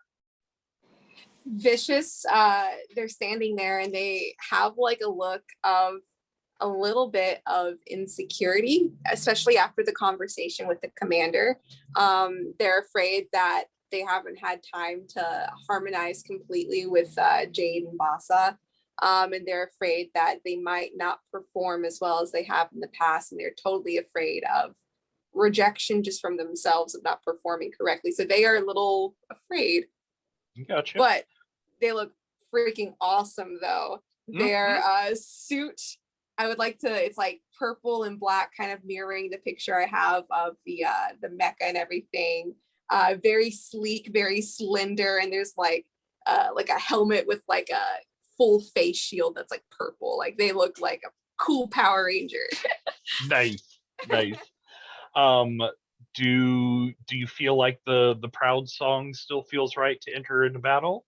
And I will remind people, just on mechanical level, it might be interesting if anybody wants to double up on a song to see some of that duet going on. But you definitely don't have to. And if you just get yourself beat up enough, you'll be able to change songs in the middle of a battle. I think they can still run with the Proud song, but because they still feel a pride for what they're doing, and it's the only shot that they have to prove to themselves they're worthy. So yeah, we'll still run with pride. So the helmet masks any doubts that might flicker across Vicious's face. Shoulders square, they dive out of the helicopter, and as you start falling towards the station, you open your mouth, you start to sing, and these red swirls of light and energy start forming out of your chest in this amulet. Myri, you're up in your Jade is up in the helicopter. What do we see going across her face right before she jumps?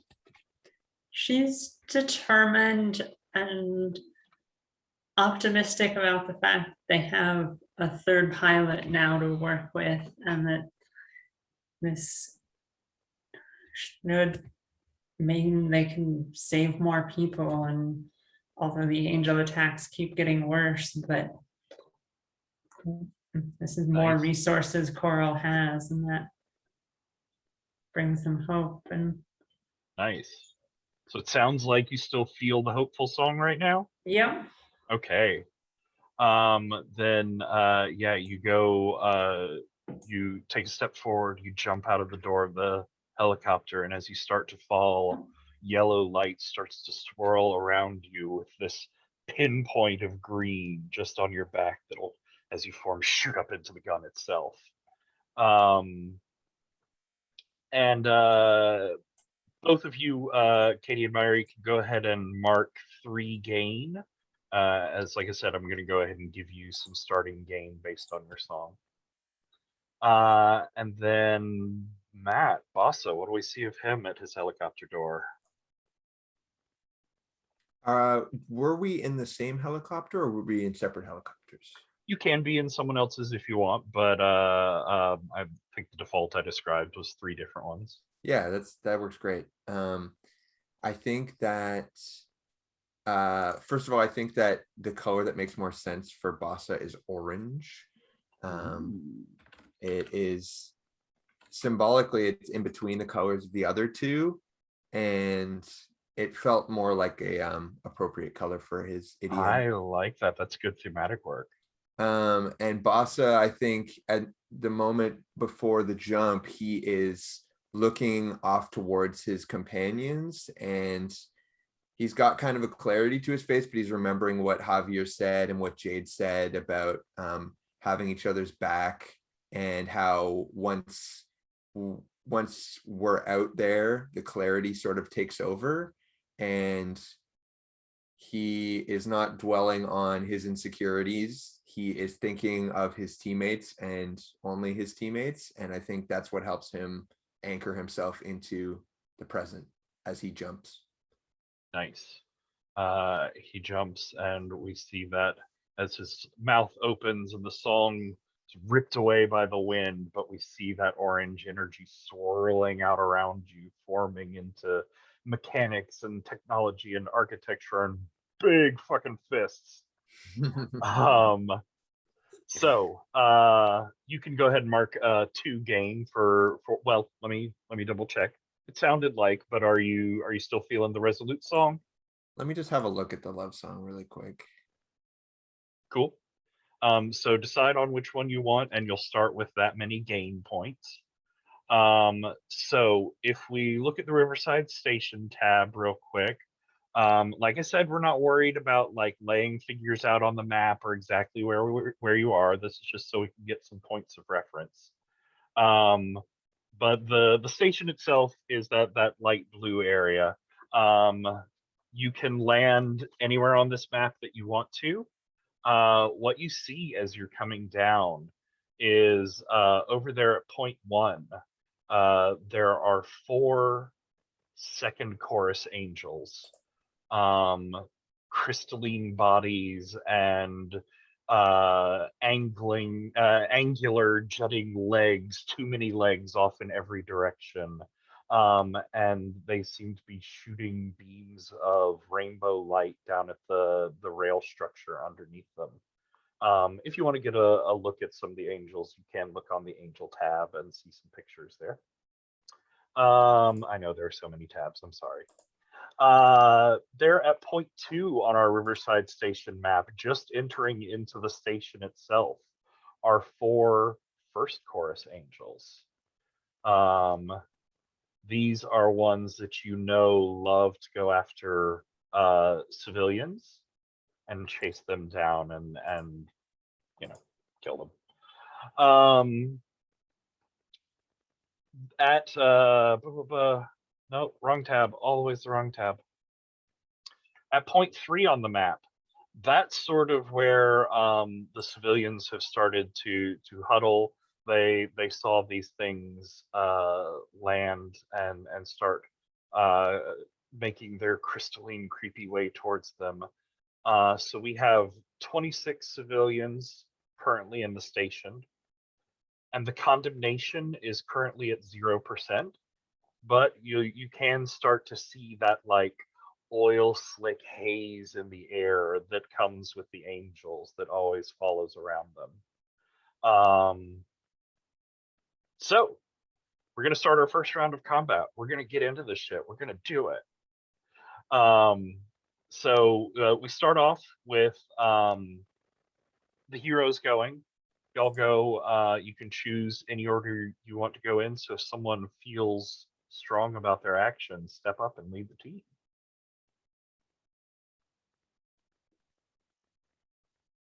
I can You can also have call Vicious. names. Yeah, we can have Vicious go. It feels kind of like a natural thing for him. Nice. So where-ish are you landing on the map? So I think they're gonna land. I think they're gonna aim for the civilians actually, just to try to create a barrier between civilians and threat. So Okay. 3. Nice.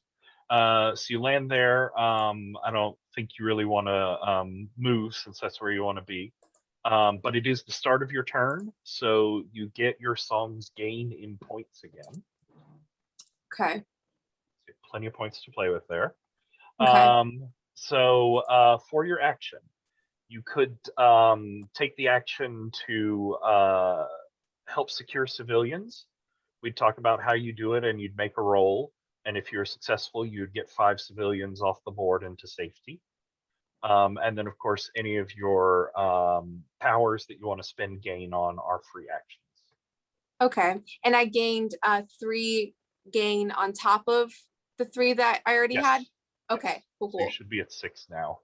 I Okay. wanted to make sure that people had plenty of points to play with whatever they want to play with here. Yeah.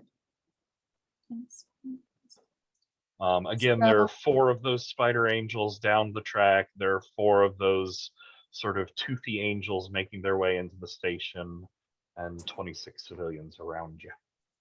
Okay. So I think what they're gonna do is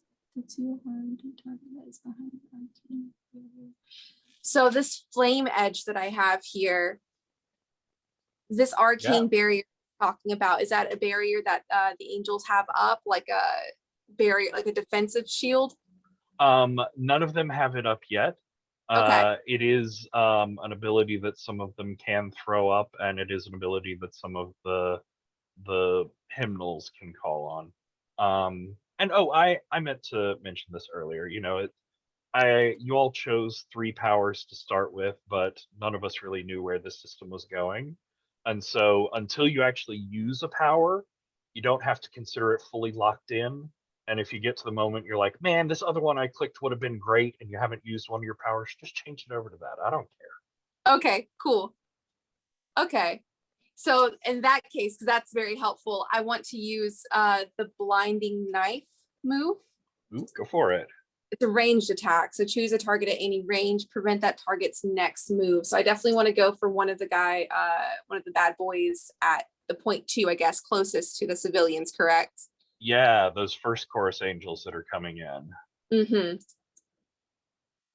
Yeah, so like the knife would be just like one of my arms, like kind of just like flings like a blade maybe towards their direction. Nice. Yeah, and the nice thing about powers is there's no roll for it. You just spend the gain and it happens. So spend a point of gain. Cool. Those first chorus angels are for reference at near range to you, but you can hit at any range with this. And it prevents that target's next movement. So I'll hit first chorus angel number 1, can't move.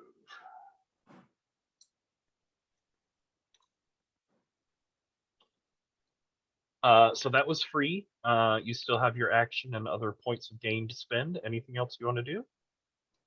I think I'm just going to take the little boost in my pride there for making the first move and just stay in a defensive position and try to protect the civilians. So do you want to use your action to get some of the civilians to safety? Yeah, actually, it's give probably them the protective wall to run away. Yes, yeah. Let's do that. So that's sort of thoughtful, measured, deliberate. I think standing there like as a shield in the way of fire feels like harmony, a deliberate action, but you can change your description to hit one of the other stats if you desire. And we're looking at the basic rules, like the actions there, right? Yeah, your volume, tempo, and harmony stats up at the top of your column under the picture. Yes. Yep. Okay. Um, Okay. Yep. Volume is direct, brute, powerful, loud actions. Tempo is quick and graceful, and harmony is thoughtful, measured, deliberate. Yes. Yeah. Harmony might be the best one for that. Correct. Nice. So go ahead and roll 2d6. If you have dice, you can roll them physically, or you can use the roller room that's linked on the Lines and Veils tab. I trust you no matter which way you do it. 2d6. I got 8 total. What's your highest single die? Highest single die is 5. All right. So a 5 to 6 is success with no complications. So tell me what it looks like as you get 5 of them to safety. Okay. Yeah. So I have blades for arms, which makes things complicated in the ways of carefully picking up civilians. True So, story. yes. So I think what they do, Vicious, how would Vicious, the blade arms, that's really complicated. Maybe Vicious can provide just maybe enough distraction for a few of them to gain the confidence to run. So that's actually what it is as far as getting them to safety goes. A few of the more confident ones in the group are like, okay, now let's go to safety. Yeah, we see that shadow of your hymnal falls on them, and they feel like, oh my god, finally we've got something solid. And the first group of them breaks away from the rest of them. They make their way towards some stairs which are still intact, and I know looking at the map, it might look like there's no actual way off of this station, which seems like a weird map to include in the book. But we're going with there's a way off this station, and they find their way to it. Love it. I was getting ready this afternoon, and I was like finalizing everything. I was like, there doesn't seem to be any other connection to this station just out in the middle of nowhere. Whatever, don't pay attention to that. Imagination. So yeah, I'm gonna go ahead and mark on the Riverside Station that we've got 5 of those civilians saved. Anything else? I think Vicious is pretty happy with that. Nice. Jade or Bossa, who feels like they know what they want to do? What is at number 4? What is it, number 4? Nothing yet. Okay. And I'm sure nothing in the future. Don't worry about it. Is that the way people are escaping, or? No, I imagine they're going down some stairs underneath number 3. Cool. Awesome. All right, I think I know what I want Jade to do. Yeah, hit it. All right, so Jade is going to drop in round 3 near the civilians. Okay. So then she can, as her action, evacuate civilians, Nice. which, since she has Hopeful Song, she automatically succeeds, I think, is what that says. Ooh. I'm not familiar with all the songs yet. You automatically succeed on evacuate rolls. Yeah, that's what this is. right. So tell me how you're doing it, and then it'll work without a dice roll. So she drops in between them and the stairs and is looking at them and gestures to there, and her and the inspiring song motivates 5 of them to move from their previous cowering positions out the station. Yeah, I think there's like a group of teens, obviously on their way to school. Like maybe you recognize some of them, and they were just like crying in fear and terror. Like you've seen that look as people start to breathe in even the barest wisps of the condemnation, and how it starts to break down their mind. But you standing there, there's this like gold and green light that reflects down on them. They stop crying and they just get this look in their eyes that they can do it. They look straight up at your cockpit as you sort of like, do you nod or give them a thumbs up? Like, what's your sign to them? Thumbs up. We get this like thumbs up from your big ass mech holding a giant sniper rifle, and they nod and they go dashing towards the stairs. So that's 5 more. And oops, sorry. At the start of your turn, you would raise your gain by 3 more points. And Alright. so, are there any powers that you want to pull off? So can I move too? Is that Yeah, totally. all right? So I want to move somewhere so I'm far distance, since that's Far distance from who? the angels at. Let's see.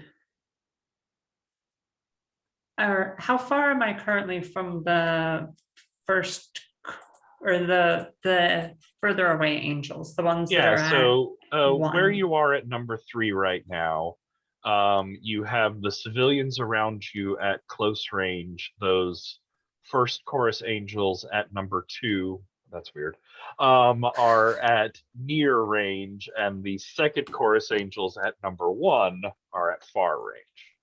Okay. So then I'll use my sniper ability on one of those. The far Yeah. ones, the second at 1. Yeah, the weird like spiders shooting light at the railway. Yeah. So spend 2 gain, and you'll deal 3 harm to a far target. Ignore any rules that take place when the target is destroyed. Neat. Target cannot drop condemnation. Very neat. So yeah, what does that shot look like? Because you are going to blow this angel the fuck up.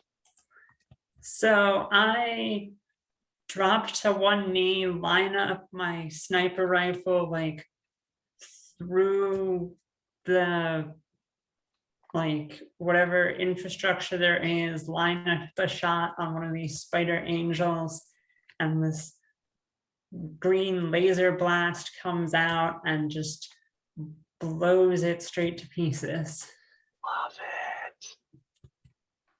All right. Any other powers you want to pull out? Can I use the same power twice? Yeah, if you've got the gain to do it.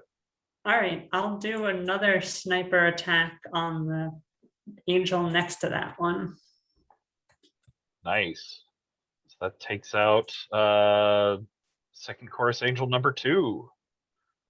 Similarly blows up. I mean, it's a sniper rifle, and there are these long distance precise shots, and we as an audience are just not expecting to see 2 of them, but you just like pop fire off 2 of them. It is impressive as hell.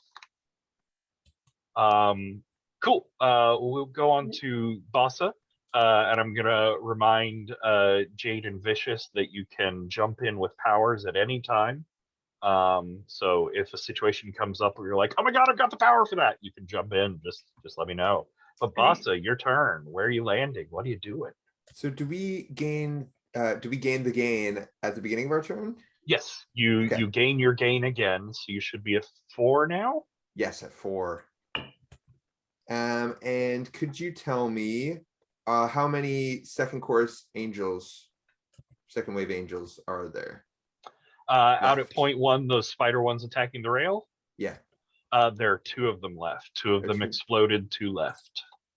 Great. So here's what I'm gonna do. I'm gonna land at 3. Okay. Where the people are.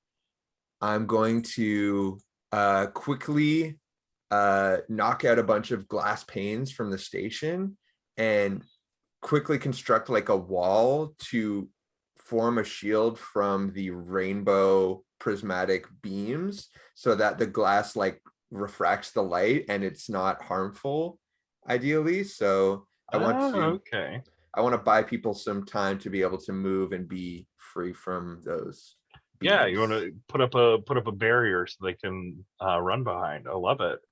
Yeah. This sounds like it's going to be pretty quick action. I could also be tucked into tempo or volume for breaking shit. It sounds like it's going to be tempo or volume. I was kind of thinking it could be harmony because Yeah, why do you think that? well, because it's sort of a bit of planning, like it says thoughtful, measured, deliberate actions under fire, and I'm like constructing something and doing it with the most efficiency that I can muster, kind of, which I guess could be tempo as well, but it felt more like I can buy it, harmony to me. especially if you're like angling up these refraction shots exactly to meet with the incoming angle, that sort of thing. Yeah. Yeah, go with harmony. And it is 2d6 then. Yep. And tell me your highest roll. My highest roll is a 3.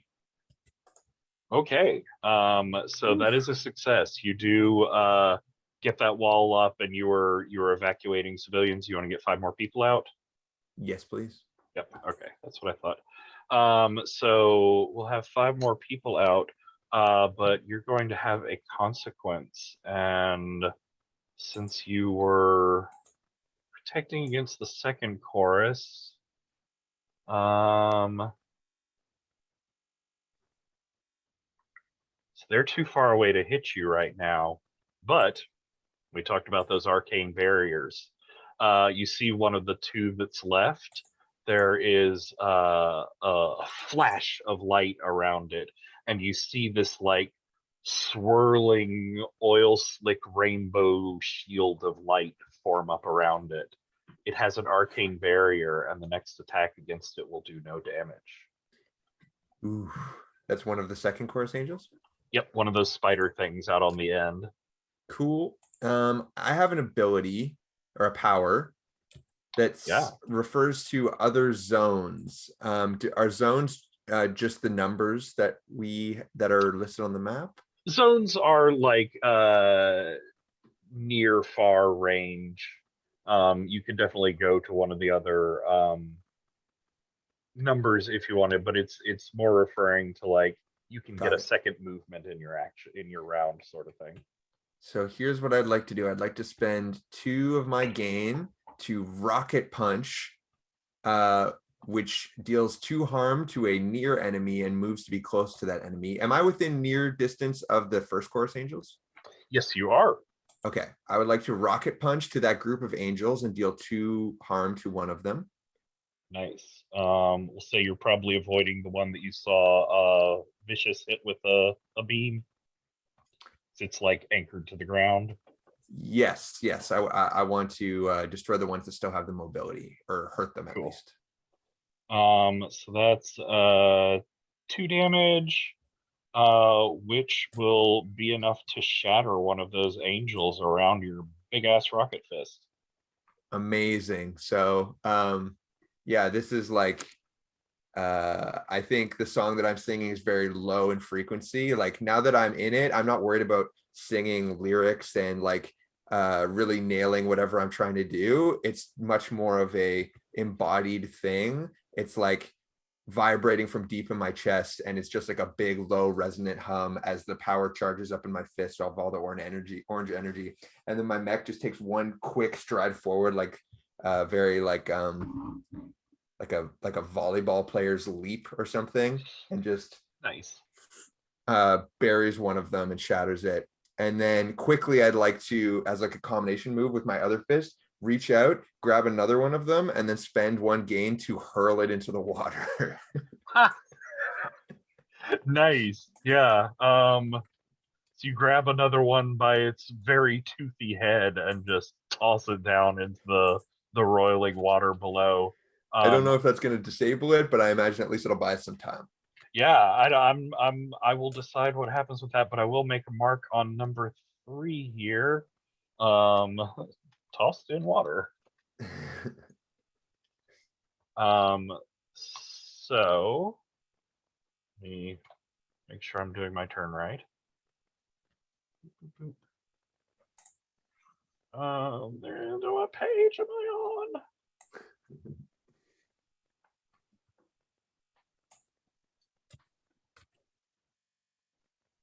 There we go. 16 turns. Yes. So the first thing I do is I'm going to roll for drops, which is video game style. We're going to see if any of these enemies poop out little orbs of light that you can use to power up your characters. Ooh. So I'm going to roll a d6 for each of our 3 exploded angels. 3. Dang, those 2 sniper shots were just so cool. Just imagining how that looked on screen. Yeah, so in order, that was a 4, a 1, and a 2. So those first 2 go to the ones that got sniped. Unfortunately, none of those drop health for you, but let me double check. Yeah, so the sniper ability says that targets killed with it cannot drop condemnation, and that second spider rolled a 1, which would have raised the condemnation by 10% on the battlefield. But since you took it out so quickly, all of its systems couldn't go off. So very good handling on that. That was the drops. Let me mark them off. Then 2 enemy actions per player character. So I think one is that other spider angel, the second chorus out on the rail, is going to throw up an arcane barrier as well.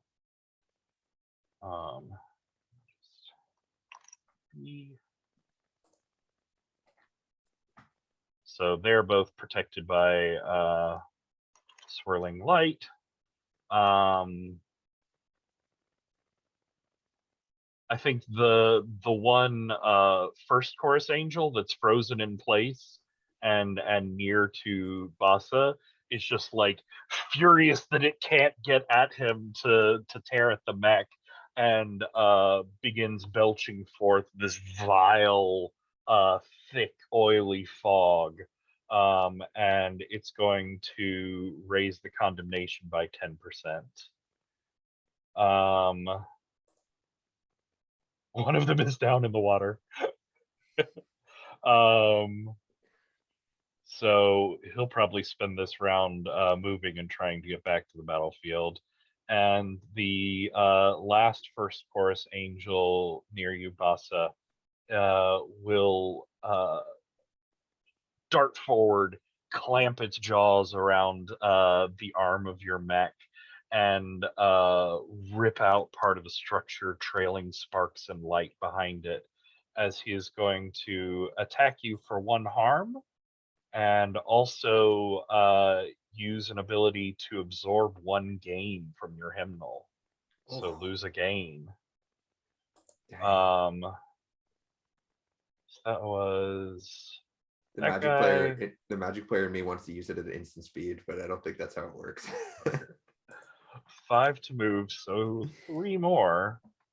So I think one of the spider angels, you'll see it's they've been belching bolts of light at this railway, and it spits one out, and there's just this explosion of metal and stone as part of the railway crumbles under its attack. And then both of them, sort of jittering in their joyous success, start throwing off waves of belching thick smoke as well. And so they're both going to raise the condemnation. And so the condemnation goes from 0 to 30%.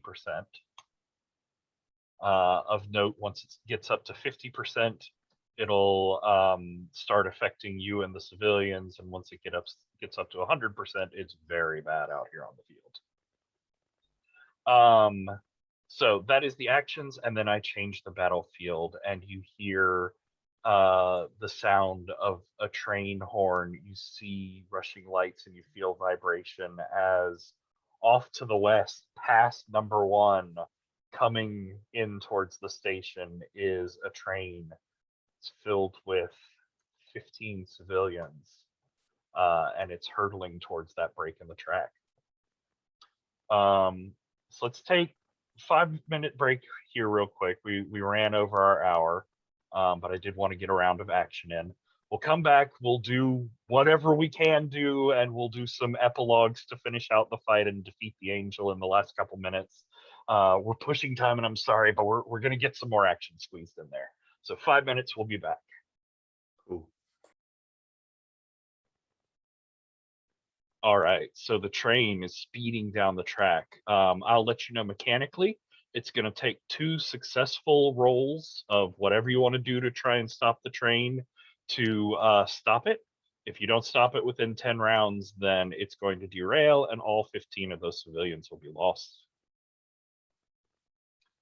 So we come back around to our heroes. For speed's sake, I'm going to stick with the same order. So, Katie, what is Vicious doing this round? So you gain your gain again. that's right. So with the arrival of the train, which is very exciting, Vicious, they go into just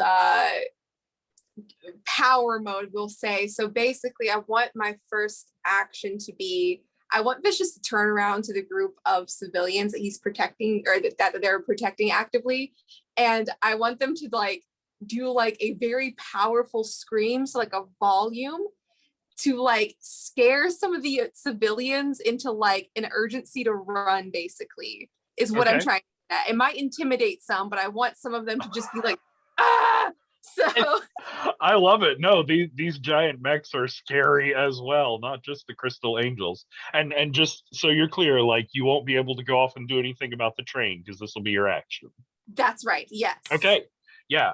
Go for it. Give me that volume roll. Yes.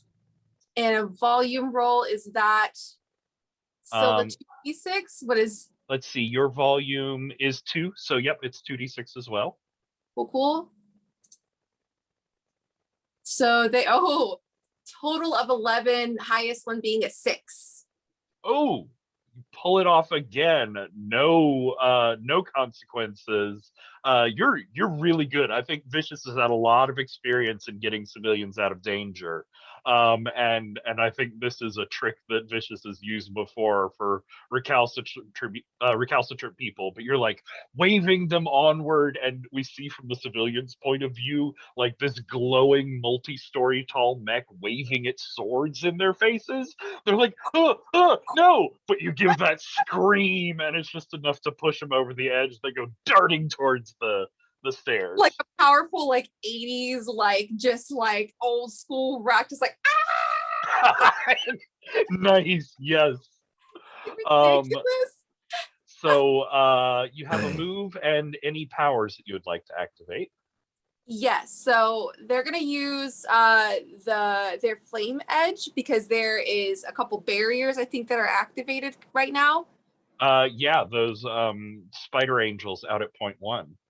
Yes. So I want to, I won't be able to move, will I, to get closer to them? You have a move available to you, yes, that you haven't used. Okay. And Flame Edge weirdly does not actually talk about a range, so we're just going to assume it can hit everywhere. Love it. Okay, so if in the case that it can you chose the glitchy power that the devs haven't gotten to yet. Love it. So in the case that it can be a ranged attack, I think Flame Edge is going to be like this, like they take their 2 like sword arms and like smash them together and like fling out flaming blades, essentially, to try to target one of the arcane barriered angels, and it destroys the barrier and deals 2 harm. Yes, which is enough to explode another one of those crystal spiders in shards and oily slick. The barrier just doesn't even stand a chance against your blades.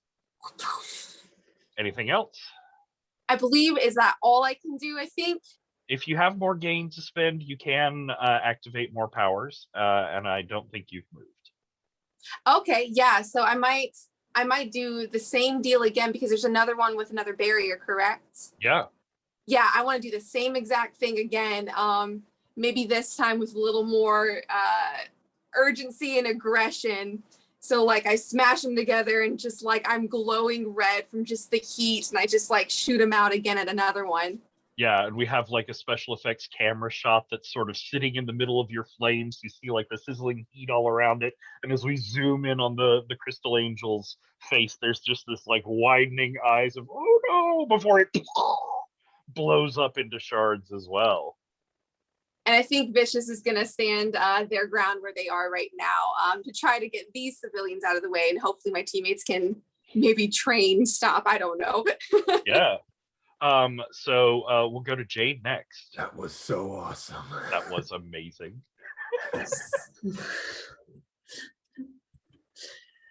All right, so Jade is going to turn around to, or well, yeah, turn around to another set of civilians and Right. urge them on again. And you do gain your gain again. Yes, I gain my gain. So yeah, how are you trying to clear these people out?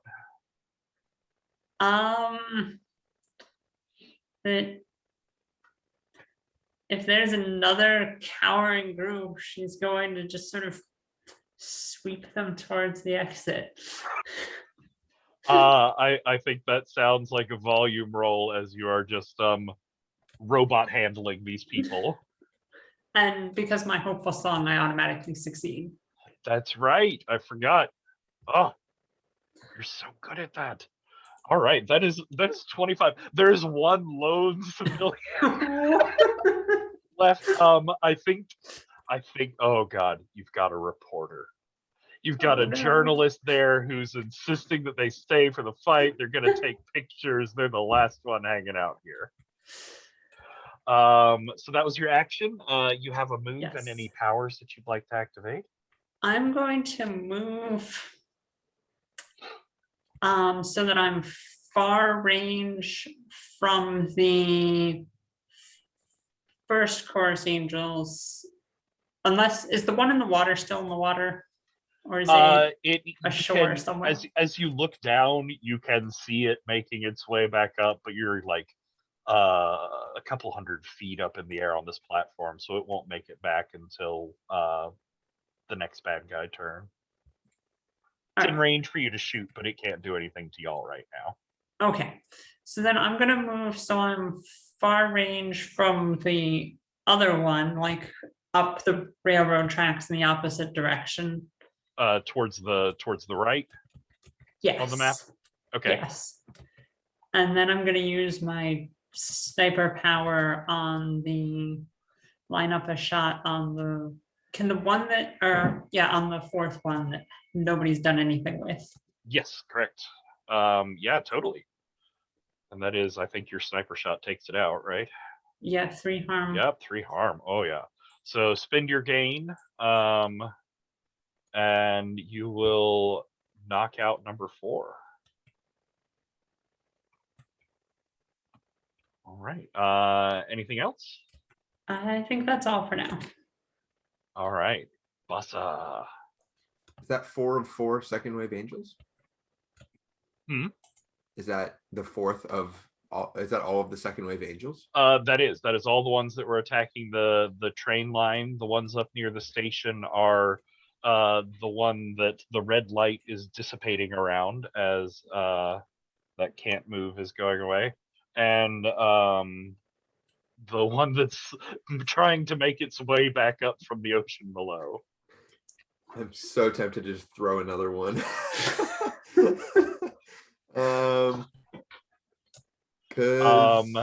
If you, let's see, what's your hurl power?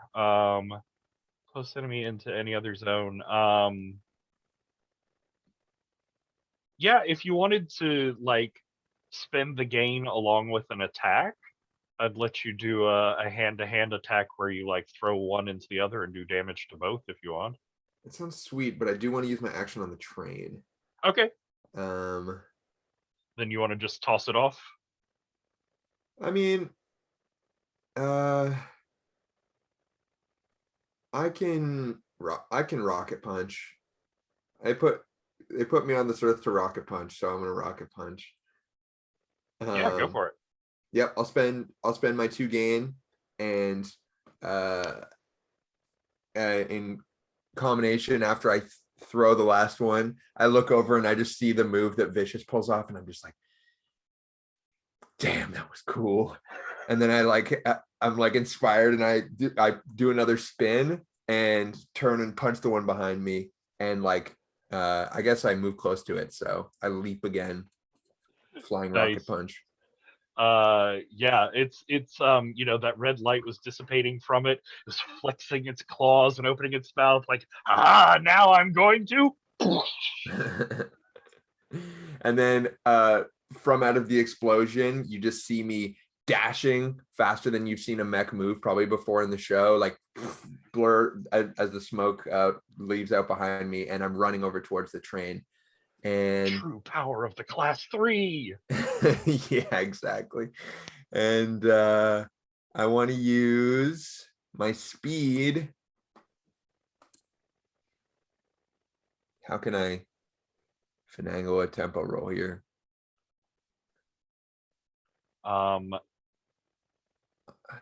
Maybe I can like run along the train and engage a lot of like the emergency outer brakes or something. Perfect. Yeah. You've got that nimble, like running just on the very barest edge of the track and darting your mech hand in to hit those mechanisms. Yeah, so I'm like running along the side of the train, keeping pace with it. Like I hard stop and then turn and dash along with it, and like run along it and just engage all the emergency brakes. Let's see Yeah, how this so we've goes. had the background hum of the city. We have the cacophony coming off the angels, and now we have this like thump thump thump thump and this increasing squeal from the brakes. Yep. Let's go. It's a 5. That is a success with no consequences. Score. You are the most badass. Nice. So, anything else you want to do? Any other powers? I'm good. Do you want to hurl the train off to close range? No. So that is one successful action down on the train. We will get to my turn, which there are 1, 2, 3 dead angels sitting out there. So I'm gonna roll 3d6 again.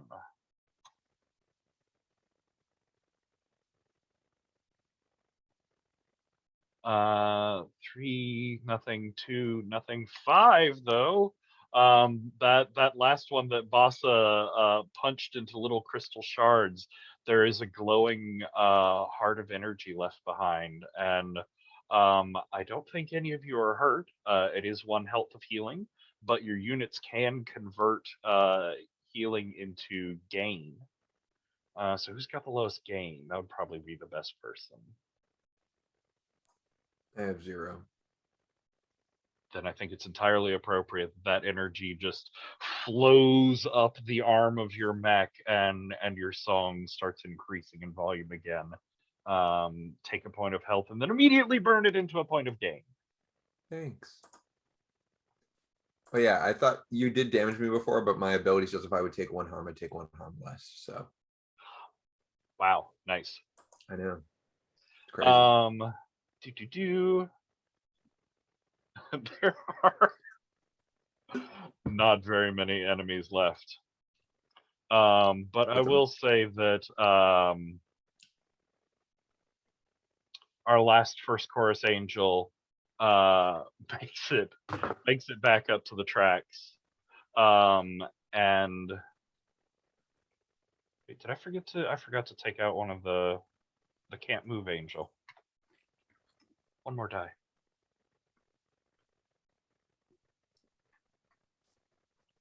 Which doesn't give anything. As I was saying. So yeah, that guy comes flying up to the track. We'll have him sort of go in a blaze of glory. As can't hurt you. Everybody's real far away.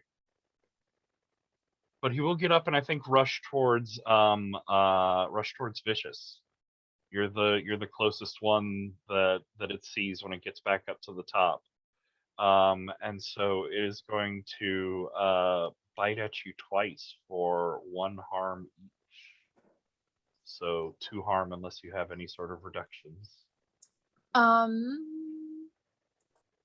No, all of my reductions are if I deal the harm. Or so I take 2. Okay. Is that far from me? It's near to you. Okay, right.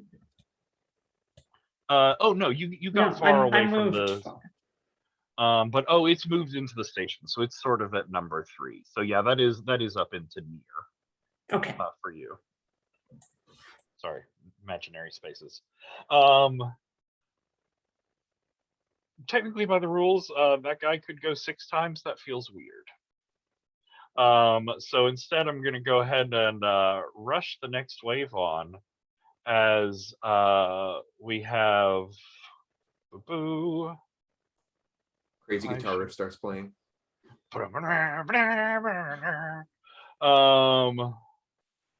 Blah. That's it. Our angel, the one that we made, the galactic eyes and the star metal arms, comes solidifying out of the sky and the miasma on top of the station at number 5. And as it raises its reflective arms up into the light, strange and twisted rainbows shining around it, it will give a discordant call that will shake all of the little crystalline bits of angel that are dusted around everywhere. And out of the miasmic mist, basically around your feet, Jade, there at number 5 are 8 fifth chorus angels. They look like little they're fairly small. They look like little rolling jagged balls of a dirty crystal with a shining light in the middle of them. You're experienced enough, you and Vicious both, that you know that this angel explodes when it dies, and while they're incredibly easy to kill, they're very difficult to deal with safely. So let me have the summoner take some of those actions that were left laying around. As it's going to activate an arcane barrier around itself. So that is the battlefield change, and we'll come back. We'll do quick fire through one more round, and then we'll story tell how you defeat this angel in the end. Although I don't know, y'all are badass. Maybe you throw it out this round. So we'll start back again with Vicious. Gain your gain. Gain my gain. Vicious took a heavy hit. So there is a direct threat right in front of Vicious, correct? It is up through the glass ceiling above you. The summoner angel, the galactic death, is standing on the glass roof above you. So Okay. very close. You just have to shatter some glass dramatically. Okay, very cool. Well, Vicious, they definitely are infuriated right now about this reporter behind them. So I want to make sure that Vicious turns around and like shoves like one of their knife hands and like gets this close to the reporter's neck and just yells, "Go!" Like, I want to scare this poor person out of their mind. They need to go. That sounds like volume. I could be argued for tempo though, with just the sudden speed of that movement. I want to argue tempo because of the velocity, but also the grace in not actually killing the man. Yeah, of you know, this giant sword, but still managing to stop just a centimeter out from his throat. Yes. I'm into it. Roll me some tempo. Woo! So tempo, that is, what do I roll for tempo? So that's your tempo is 3, so that's 3d6. Thank you. Cool. And tell me the highest result. All right. Let's do 3.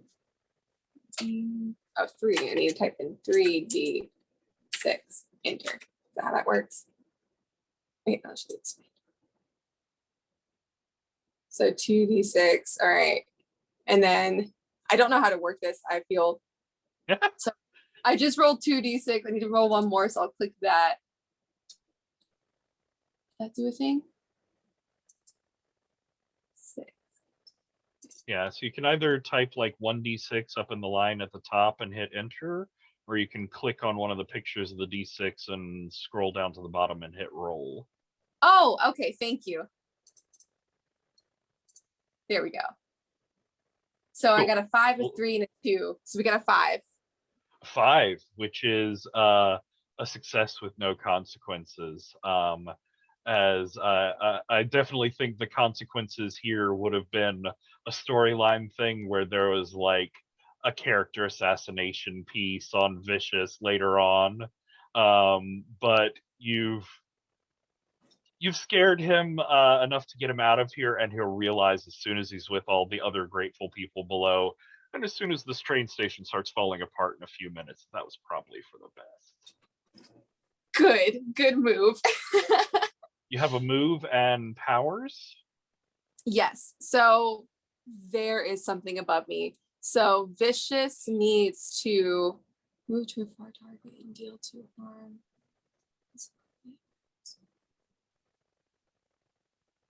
So how would I work a duet power? You would have to be someone else would have to be singing the same song as you. I see. Okay. So let's just go to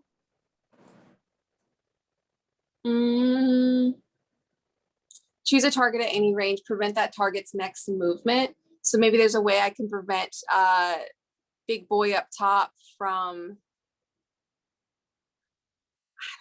moving, I guess. No, I like it. You send a knife flying at him. They look confident because they have that arcane barrier up. This isn't going to hurt them, but it explodes at their feet and sort of ties them up with sticky red energy.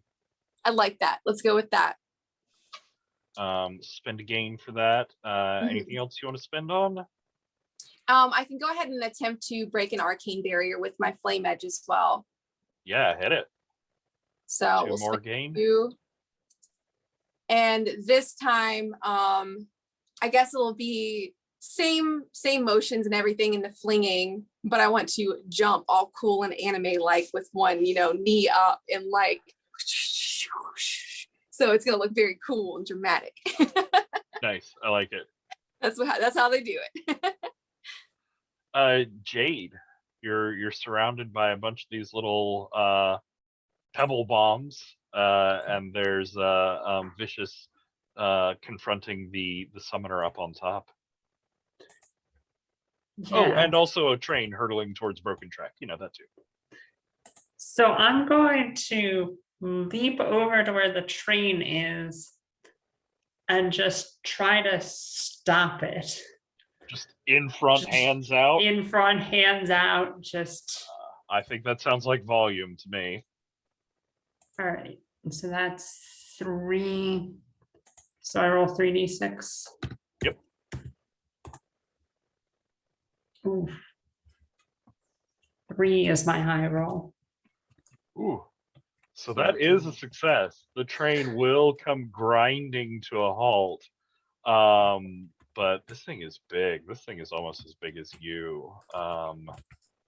So I think you're going to take 2 harm in the process. All right. Oh, I should have gained my gain. Oh, yeah, gain your gain. All right, so that would put me at 0. So I can burn gain to gain health. Yep, you can burn 1 gain to put yourself back up at 1 health. All right. But while your limbs are crunching and sparks are flying off of your mech and there are pieces breaking off of your feet, this thing does come creaking to a halt. It is the most dramatic, like 5 feet away from the break in the railway there. But you hear where there had been screams and sounds of panic from inside the train. There's this moment of pause, and then suddenly heads are popping out of the windows on either side, sort of pulled down, and there's like this whole crowd of civilians cheering for you and for Bassa as they see Bassa still on the side of the train. Work. Anything else that you want to do? Yeah, I think I'm going to. Am I far from the angels at the middle? You're far from everything at the station now. Okay, great. I'm going to turn around with my back to the train and line up a sniper shot for the big summoner angel. Nice. That is, sniper is 3 harm. Do you know how much health this thing has left? It has 3. What does it look like as you take down this Star Metal Galaxy Angel? It explodes in a cascade of dark, like swirling darkness, and then the bright, like diamond-like rain falling all over the station as its star metal fractures and falls on everything. Oh, good. So, Bassa, you have a decision to make here. You know how CORAL operates. Like, no advances are made without new angel parts, and this thing looks like there could be some really great pieces harvested out of it. But you can see all those little pebble bots with the summoner gone. They all start to glow brighter and brighter, and you know from the training sims that they're going to blow up and take out the station and every bit of the angel. So what do? Do you get your team out of here? Do you collect the angel? Do you try and do something about the explosions?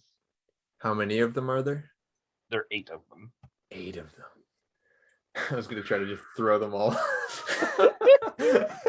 Oh my god. It's gonna work.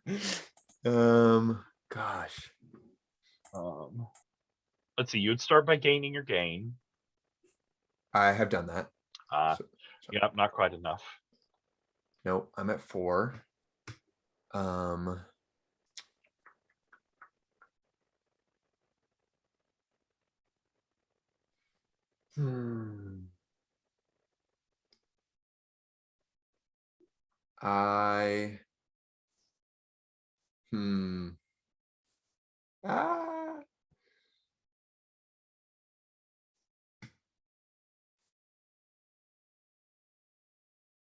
Yeah, I mean, if you want to, the station might be a loss. You gotten all the people out of it, which is good.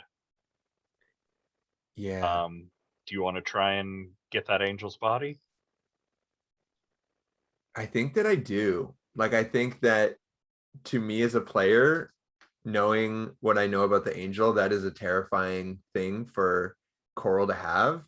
But Bassa, it's his first mission, and he wants to get the job done as best as he can, right? He's been given pep talks by all these commanders and that sort of thing. And I think in the longer story of this game, I think he's not quite ready for to act against the establishment yet. He's been this way his whole life.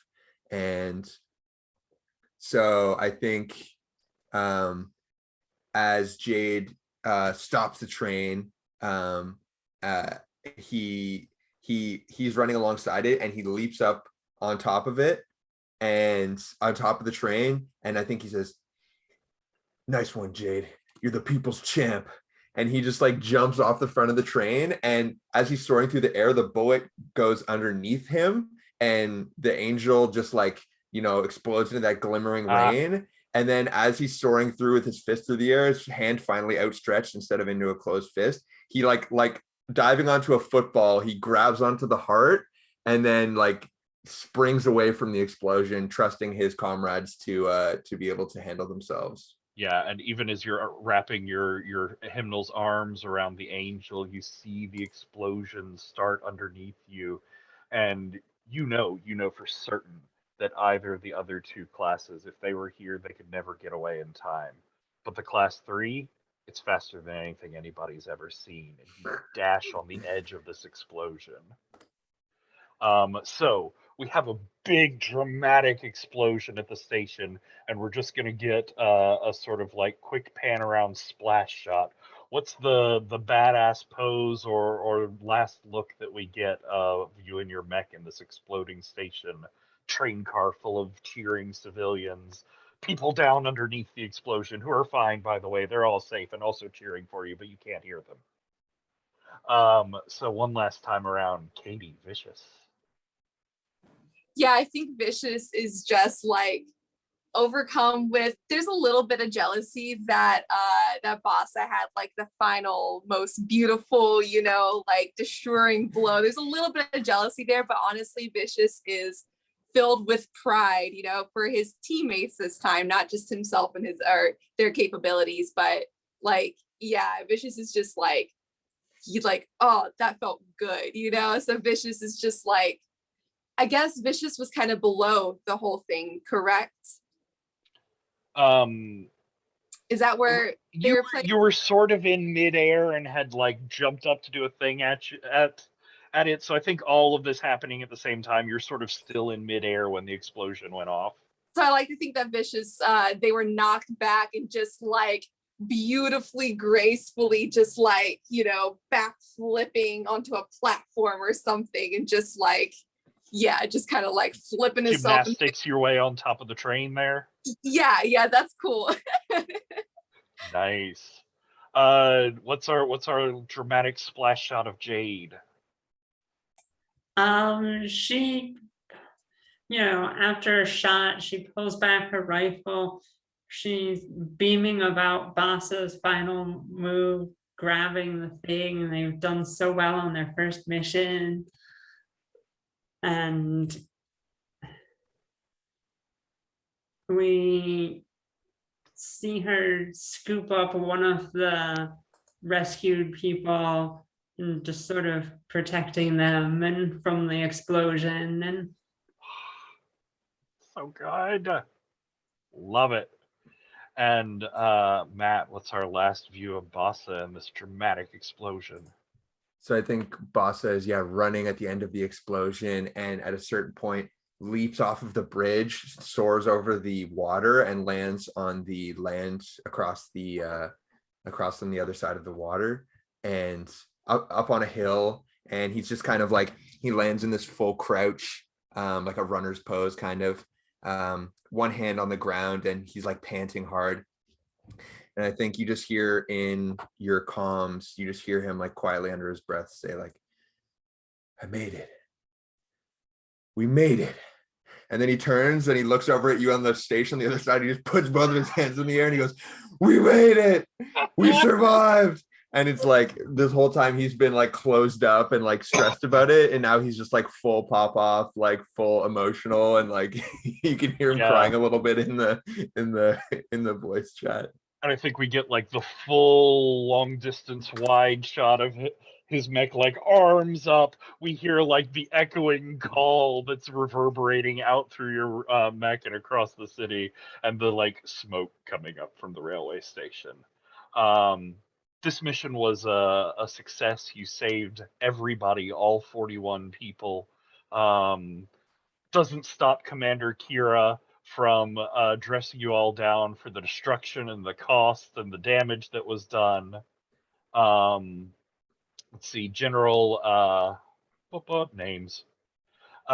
General Cole is his sort of normal, smiling, affable self, like, oh, what a joke, what fun all these missions are, until one of you mentions that reporter's name. Was it Jade that scared him away?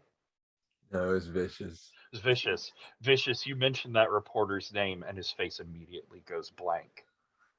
You look away because the commander's still yelling at you, and the next time you look over, he's gone from the room. I think Javier is there. He is like, he's cheering. It's just the look of beaming pride in his face as he grabs up all three of you and ruffles Boss's hair. He says, I told you you could do it. This is the new team. This is the way that we're gonna do it. You were right. He's crying. And Dr. Abana's pick, they don't say anything. They just stare into the light of this cosmic heart. The light of different realities, different times reflecting in their eyes as they reach forward slowly, and just as their fingers are about to touch it, that's when the episode cuts to black. That was so was great. amazing. Yay! I loved that. I am so sorry that we're a couple minutes over time. But do people have 10 minutes or so to do a little stars and wishes and a little bit of cheering and wrap up? Absolutely. Cool. Okay. Wow. I'm sort of giddy with how happy I am right now. That was so fun. So we're going to do a round of wishes and stars. And if you're not familiar, first we're going to go around and do wishes. And those are things of like, wouldn't it have been cool if this had happened? What was something that you thought at the beginning of the session might have happened that didn't happen, or something that you think might have gone differently? And then once we get those out of the way, we'll come back around and do stars, and that's where you rave about what you thought was cool, whether you thought someone's character or their description or some of their actions was cool, if there's something particularly neat in the mechanics or the setup of the game that you liked, just anything you want to rave about. I will start with wishes, and I will say, very much like my session yesterday, I dove, I feel like, a little bit too long into the talking and the world building, and we didn't get quite as much time in that combat.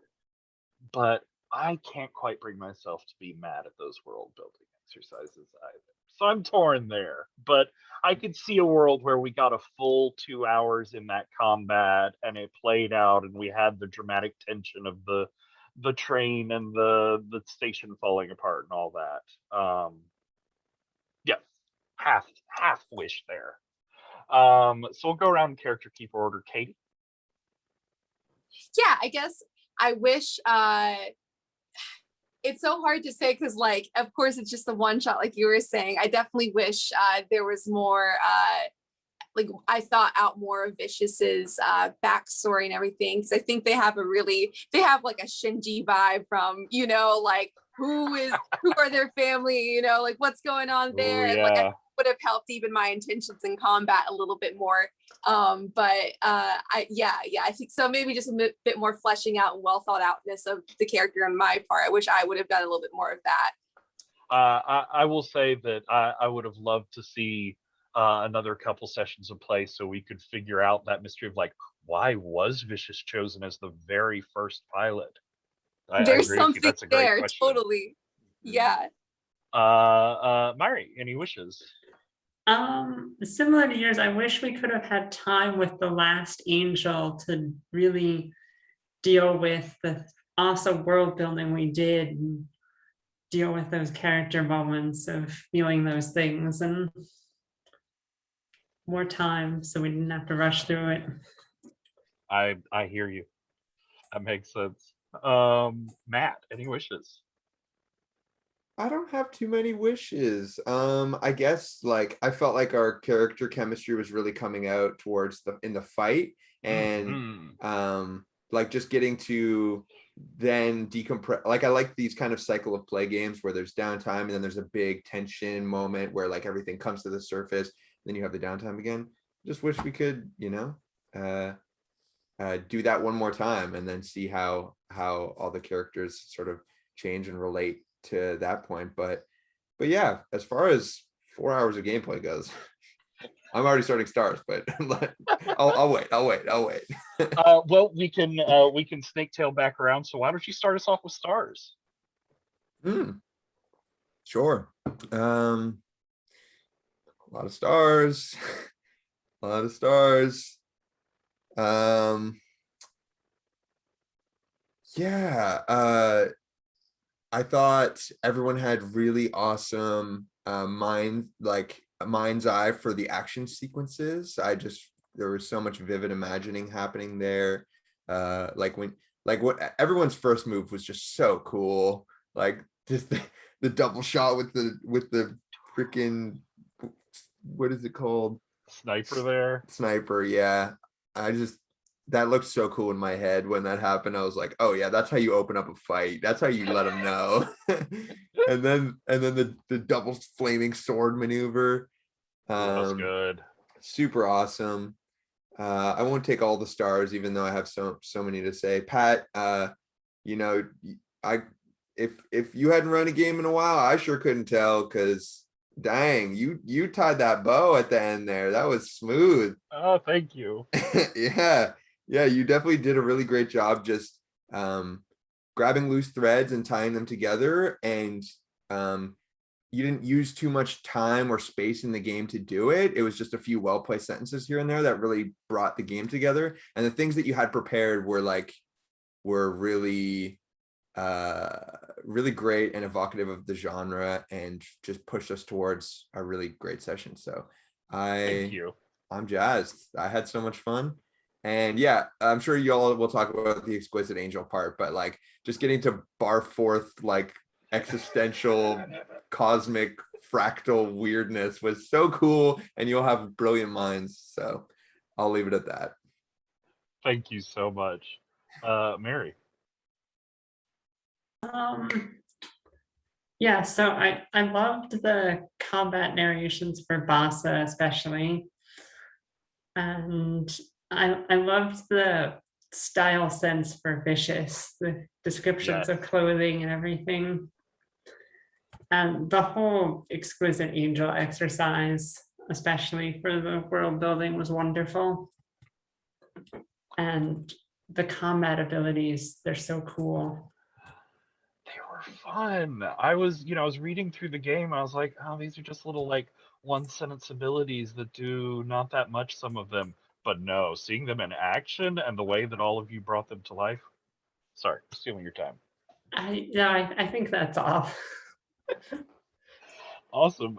Katie, stars. So many stars. Oh my gosh. So like every single shot that like Mari and Jade took were just so intentional, and just like I loved every moment of every like battle sequence with y'all. Like, it was amazing. So I love that. I love just the way that I love the world building. Like I'm not even kidding. If this was just that world building all night and we were just all like sharing ideas, I could literally do that. I didn't even have to fight one bit. I forgot about my character because I was so into this angel. I just like, yeah, great minds coming together to create such a wonderful story. Yeah. Oh my gosh, just there's too much to say, honestly. I had such a good time. Like, I really enjoyed playing with everyone. It felt like it was really natural too. We all clicked very well, very fast, and that was a really good feeling. Thank you so much. I will say I had an amazing time with this game. I'm so like jittery with energy right now. I'm so excited. I loved getting to play with you all. I haven't played with Katie or Matt for a while, especially Matt. And Myri, it was great to meet you and play with you. I loved how all of y'all leaned into the anime tropes hard. Katie, Vicious, the disaster queer, was just amazing. I love them so much. They're so beautiful and so messy, and like all the wrong decisions but all the right moves, sort of thing. So good. Myri, Jade, not only her just like calm confidence and the like smooth fuck you of that sniper rifle, but I thought the note of hope and warmth that you brought into this game was really good. It shined in character creation, and it really shined in the battle, where you believed that you were going to save these people. You believed that that train was going to stop, and it gave a different emotional tone to the game. So thank you for bringing that in. And Matt Bussa was amazing. I love the self-doubt. I love the like questioning himself before the first big mission. But then once we got into it, like, man, you were on it. I like how that percussive feel that you first linked into with the class really played through how you use the mech and how you approach things. Um, and I will echo everyone. Like I could play and have played entire games that are just world building. I really enjoyed the world building exercises. I know it was stressful to come up with an NPC at the same time that you're all making your PCs, but I really love our command crew. They are just the perfect spectrum of disinterest to love that you would get in this sort of show. And yes, I cannot agree more with everyone. The Exquisite Corpse, I got chills with how good that was. I expected it to be good from what I'd heard of it, but it was amazing. It was beyond anything I could have hoped for. And the like ongoing story seed of that heart that's the center of times and realities and dimensions and all the very poorly thought out fuckery that can come from that was just like, oh, I could see it. I could see it. I could see it all. It was beautiful. You were all amazing. Your characters were amazing and shining, and your descriptions were amazing and shining. And thank you all for playing this game with me.